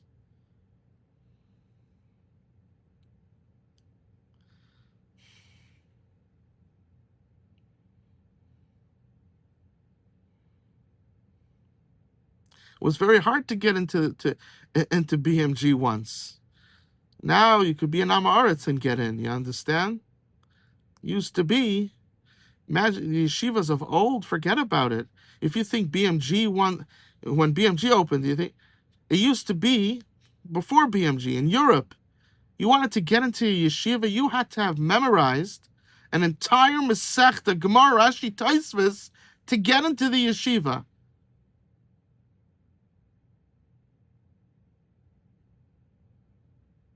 They understood that we have limited assets. There's kids that need to be helped.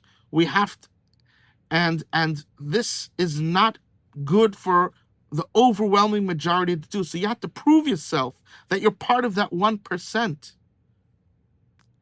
Today, almost no one knows a Masechta about Peh, Gemara, Rashi, Tosfos. Forget about it.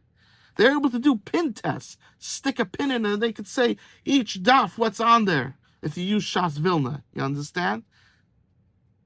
Today, forget about it. All they know how to do is yap with their pilpul.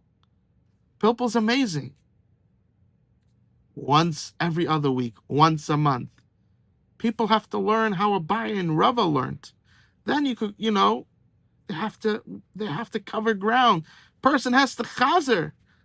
Altogether has to be at least 4 times. You learned it once, and then 3 times more altogether. It's 4 times. You have to learn each. When you learn a Gemara, you have to at least learn it 4 times. That's the Gemara says in Eruvin.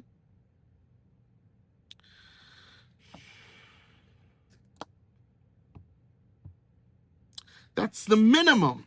The minimum is 4 times. The bare minimum.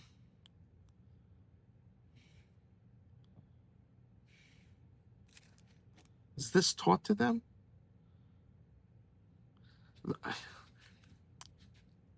We have a generation that are leaders. Unfortunately, most of them are unqualified. They're children.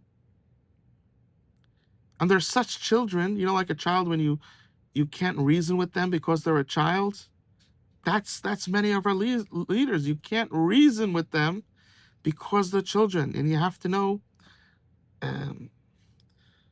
that if someone can't understand the truth, reality, you just have to leave them. You have to find a different place to be a Rav. we're gonna open up our own community. You have to know not. You have to be very careful not to put your energy into arguing with them, because that energy is needed to save Klal Yisrael. There is around 12 to 15 million Jews that don't have to go through a gerus, meaning that they have enough connection to the link of Jews that they do not have to go through a gerus. We have around 12 to 15 million left.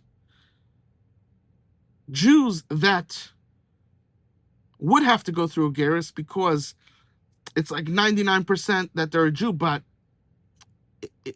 the chain was broken, so you can't know 100%. You know how much there are? Almost like a 500 million. Probably 500 million. So we have a lot of work to do. First and foremost, the ones that don't have to go through a gerus, meaning it's for sure they're a Jew. And then also we have to get working on letting those that are probably Jews, knowing that they might probably be Jews, but if they want to reconnect, then they have to go through a gerus. There's a lot of work to be done for Klal Yisrael. There's a lot to be done. And all this stupid Rosh Hashiva, Rebbe, Chacham, Mashpi, I don't care who you are, all he's thinking is Kailal. Kailal. Kailal. What a kleine Kepala. What a small-minded person. I don't care how much Torah. I don't know if he care if he knows the whole Torah about backwards and forwards. If he does not have, he knows things, but he doesn't have he has the mind of a child. He doesn't have the mind of an adult, and it has to be a high-level mind of an adult to see what's happening, to see what needs to be done.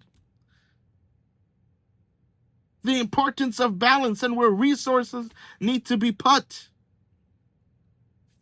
Doesn't understand this. It never even occurred in their mind what I just said, and there's so much more to say. Just giving little Rashi Prakim over here.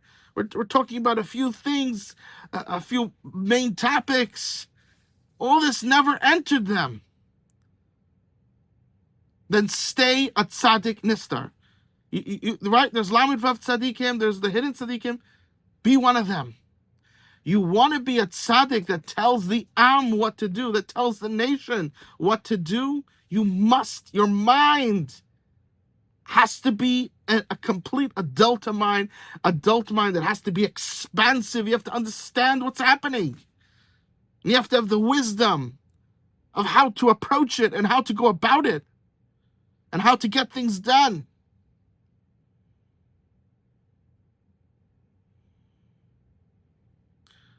We're not looking for a Talmud Chacham, for a tzaddik that's just tmimistic.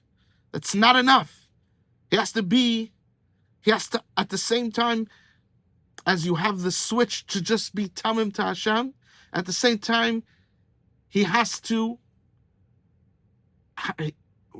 which is most of the time, he has to be using the switch, he has to have that switch of godless expansiveness, understanding. There's so much to be done that that time that you're just you put everything out of your mind and you just think of Hashem and loving Him. The tmimas, you should have. If you want to know the truth, you shouldn't have time to do it because there's so much to be done. I speak to people that deal with the kiruv, people going off the derech, the magefa, ein bias asher, ein shames. kids falling away from Yiddishkeit left and right, getting onto drugs. What happens today when a child goes off the derech? And the people that deal with it, how they say it's not 24/6, it's 24/7. They say that their mincha can't be more than 15 minutes, a maariv not more than 25 minutes. A shachris can't be more than 45 minutes. Because they take everything to the least amount, because each minute is a child being lost, dying from drugs. They don't have a second. People coming to their house on Shabbos.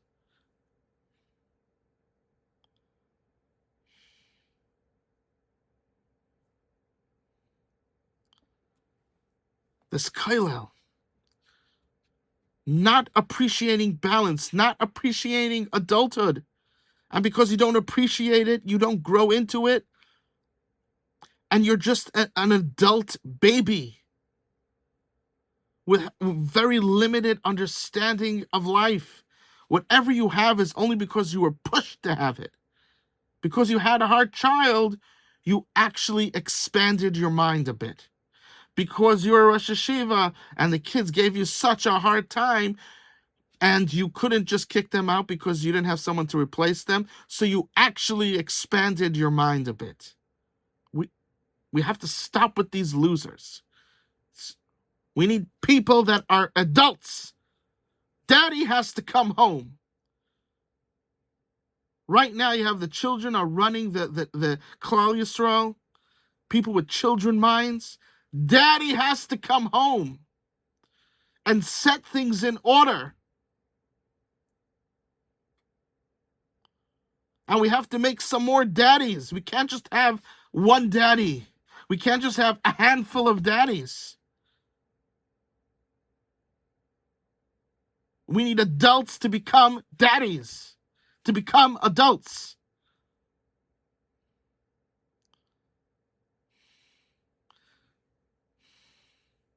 How embarrassing is it going to be? Mashiach's going to come. And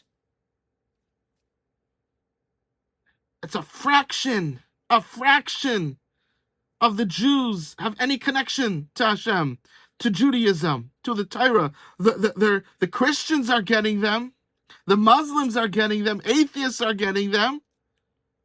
A few Kiruv yeshivas that are trying, Kiruv for boys, Kiruv for girls, trying to get them.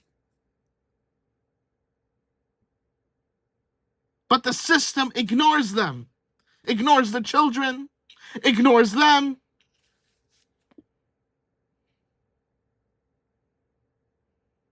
What would happen if we didn't have Rav Noach Weinberger? How smaller Klal Yisrael would be. And all these great Mekarvim.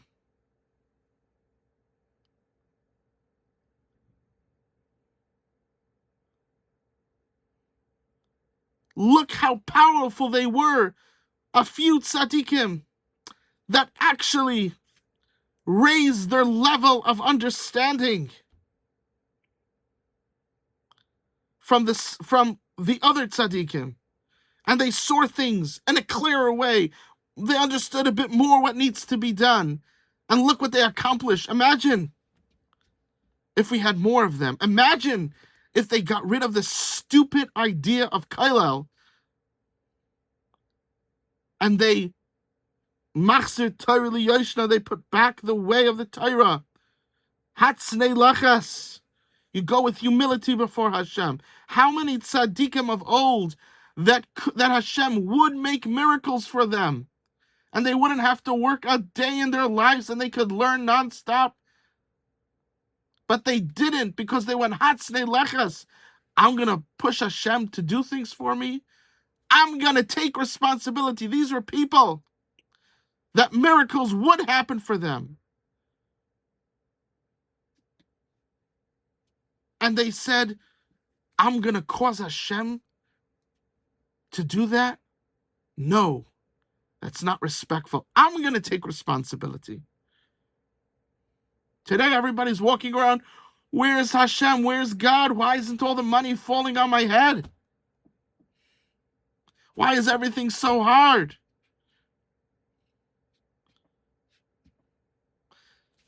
Our tzaddikim of old respected Hashem and also understood that the child is the first stage of life. The adult is when you get into the next rikia, the next stage of life. And from there, it's, first of all, from a child to an adult, it's like two different worlds. And from there, it's endless and beyond. You understand?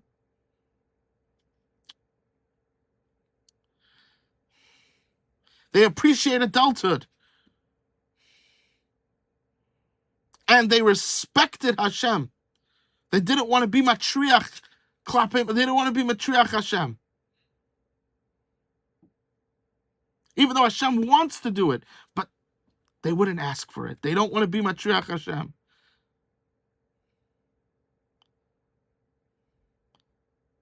I'll work with Yegia Kapecha. And the stupid nonsense that people are saying, certain Balei Darshans that are saying, that people are saying, let's put it that way. Well, you can't. You go to Manhattan. How could you be from going to Manhattan? You know, how could you grow to be a big Talmud Chacham going to Manhattan? I don't even understand the stupidity of that. So you have Shmir Sinayim. Second of all, what are you talking about? What's this Manhattan? You don't have to go to Manhattan to become rich. Such low level, and people just fall for this stupidity. And it's not just the people listening that fall for it. The people that are speaking it, they heard it, and they just repeat it. Even though in their mind, they're like, wait a second, it doesn't make so much sense. But no one questions them, so they just go on. And they feel they're holy because they're copying someone else's words when that person was wrong.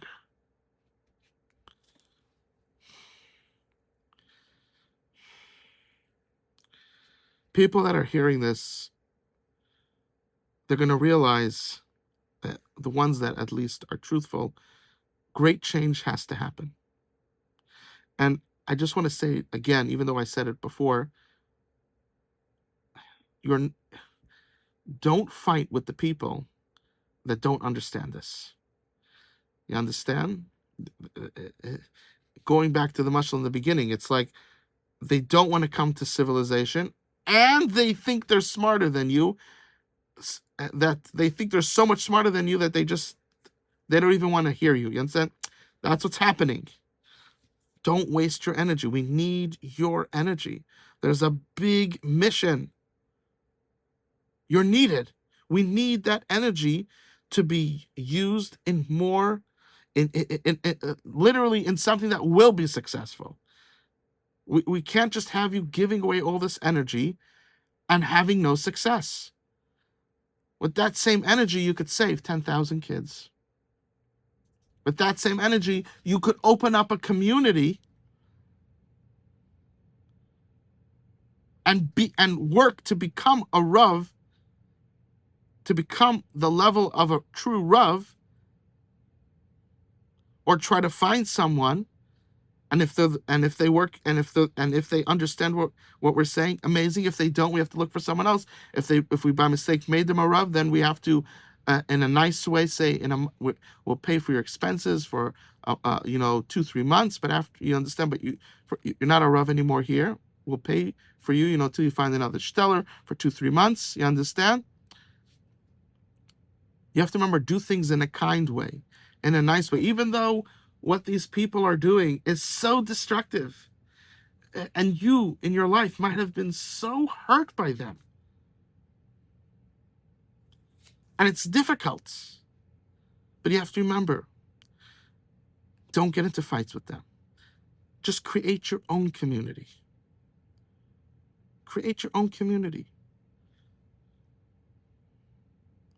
Your own paiskin, your own Rav, your own yeshivas, your own girls' schools. Create your own community. And in that way, you're not telling them what to do. And if they can't respect what you're doing in your community, they're trying to overtake your community. You could just, everybody understands when you say that that's wrong. Everybody understands that's wrong. So when you call them out and tell them to stop, and they'll be forced to stop. And if they won't, people will leave them because you're not, you, they're trying to take control of your community. You understand? So that will work. But if you're trying to take control of their community, which you now realize, let's say you were a part of, and now you realize it's wrong, and many, let's say everything's wrong, but they have, there are pillar aspects of life that they have wrong, and there's certain things, if a community has wrong, we could work towards, we have time to fix. When it's something that's a pillar of life, a child growing up without balance, it's a pillar of life. You understand? It's either you change, rapidly change. First you have to acknowledge that it's wrong, and things have to rapidly change. If not, we have to leave. You understand? We have to open up our own communities. It doesn't mean you can live in the same house. Open up your own shul. You understand? Be respectful to them, but, by you, kids are taught balance, kedusha, how to be an honest worker. You understand? There's no resume. Parents suggest something. Brothers, sisters suggest things. Uncles, aunts, the rabbi. You have a special, the Zayin Tuveir, the 7 elders of the community. You understand? You have a bezdin. And if it's like this weird scenario, the child could actually go to bezdin, could come to the Rav, could go to the Zayin Tuveir, and they could get him married, him or her. It's not like today that all the Ravs and Rebbes and Chachams, they're all losers. They can't get you a shidduch. You understand?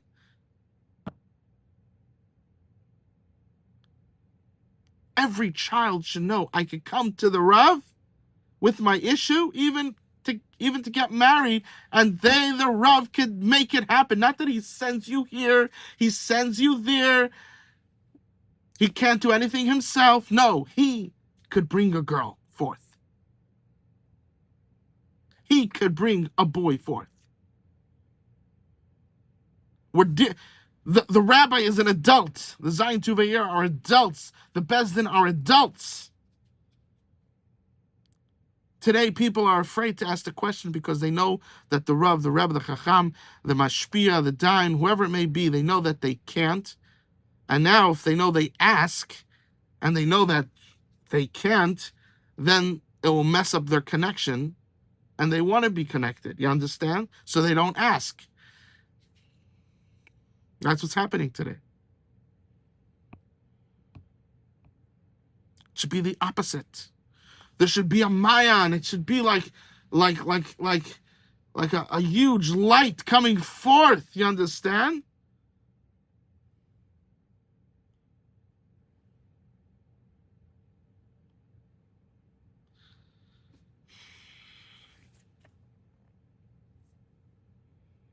You think that if this is the way it was, this truth that we're talking about, the true way of Yiddishkeit, you think if this is the way it was, do you think people would be going off the derech the way it's happening today? You have to understand, no matter what you do, there's always going to be some that leave.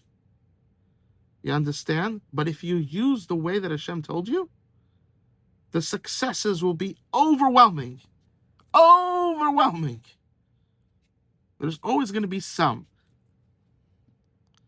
Now, because of the way they act, there's so much. You understand?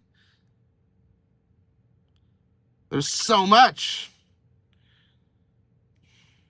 problems because of this false system. But even in the best system, like we just explained, at the end of the day, there will always be some. They're going to be too curious about the outside world, and they're going to get lost there. Hopefully one day they'll come back. You understand? But what we're explaining now, the true derech of Hashem, balance. You think almost no one would leave. Why would you leave? What would be the reason to leave? I'm connected to Hashem. I love Him. We're so successful. Why would you leave?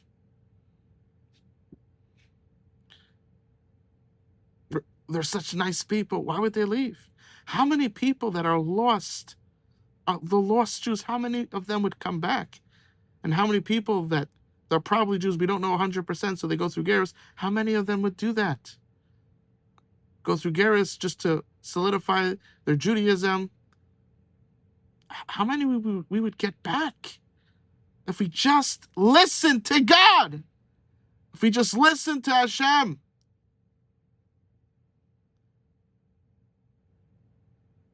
And we didn't just scream the word Messiah, our pompous ego, we didn't throw at Hashem. Hashem's the ultimate Messiah. He triumphs all. Mishnah triumphs Brisa. The Messiah is greater. You could have dual Messiahs. The older Messiah triumphs the newer Messiah. Or the more verified Messiah triumphs the less. Balance is a clear part of the Messiah. Clear. Breaking the balance is clearly going against the Messiah.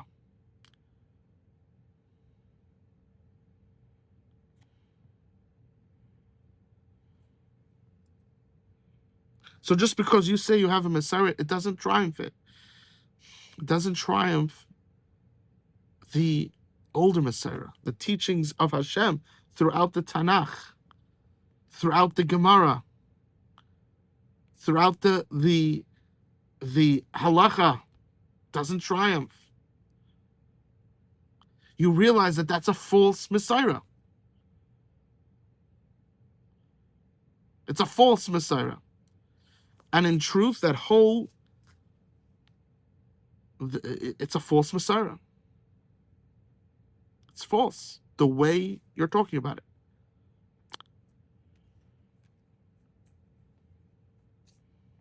Now, if you're like the yeshivas of old, you know, that they were trying to look for that 1% that we could discuss, you understand? Because I see the damage that happened, we just have to do balance, because there's a balance that works for everybody. And there are certain people, a select few that, you know, the Rav Chaim, you know, the Rav Chaim Kanievsky, they're the Rajbi. There's a select few that, but balance works for them as well. It's just that they could also work like the Rajbi, you understand? But so the question is, because they could, so should we try to find that 1%? And there should be a lot of hoops that you need to prove that, you know? In the olden days, what they did is you had to easily, first of all, you had to be a huge Talmud Chacham before you came. You had to have proven yourself. But you had to memorize a whole Masechta, Gemara, Rashi, Tosfos. So maybe today you just say Gemara, you understand, or the maybe you have to know every word, but all the conversations, know the whole thing, the whole Masechta, not a small Masechta, a big Masechta. And then we could maybe, and then you need like people that are true Talmidei Chachamim and truly wise. Ravchas have this broad mindset, understand the world, have a worldly understanding, and they could see, is this going to be healthy for this person? It's a very select few. And we have to stop telling the girls to only marry Kylo, to only marry these people. There's going to be, you know, Mrs. Kanievsky. There's going to be those you know, and we look for them, and then we try to help them. It's maybe important that they work, but uh, so they be part of life. They should be able to be self. They should be, they should be able to be self-sufficient. But because uh, because they need more time to learn, so let's say they work a half a day or a few hours, but they know how to work. So if, let's say, the money stops, they could go fully into work and not become homeless. You understand? That's that's a method. That's a method. But because I see what happens, so if someone wants to say to do that, that's a method. You understand? But first of all, we're on the other extreme. So now we have to completely push the other way. We have to completely do the other way, and which works for everybody, which is true for everybody. The question is, should we in the future allow this back in? It's a big question. From That's for sure not now. In the future, some could say yes, some could say no. You know, uh, why would you say no if it would work? Because we see what happened once. Look what happened to Klal Yisrael right now. Do we want to put Klal Yisrael in danger? You understand? So he'll know 75% of Shas, not the whole Shas. Okay. Is it worth it to do that? Or it'll take a few more years for him to get to 100%. It won't happen as quick. Is it better that it took a few more years, that he only knows 75? But now we will never have this issue come up again? Me personally, I would say yes. That's what we should do. But that's the shekel, when that time comes. Now we're not in that time. If someone's following my derech, it's not my derech, but in this aspect, because there is both ways are true. So in this aspect would be my derech, because they're both true. I would say no. Balance. You have to be able to come a Talmud Chacham while being fully self-sufficient. And that doesn't mean that if you're a Rav, you don't get a paycheck. No, if you're a Rav, you're also getting money. If you're a Rebbe, you're also getting, you know. But to give money outside of being a Rav, a Rebbe, just to give you money so you could learn, that no. Because look what happened. Look what happened. We can never go back to such a time. And hopefully we're able to get out of here. I don't know. I don't know what's going to be.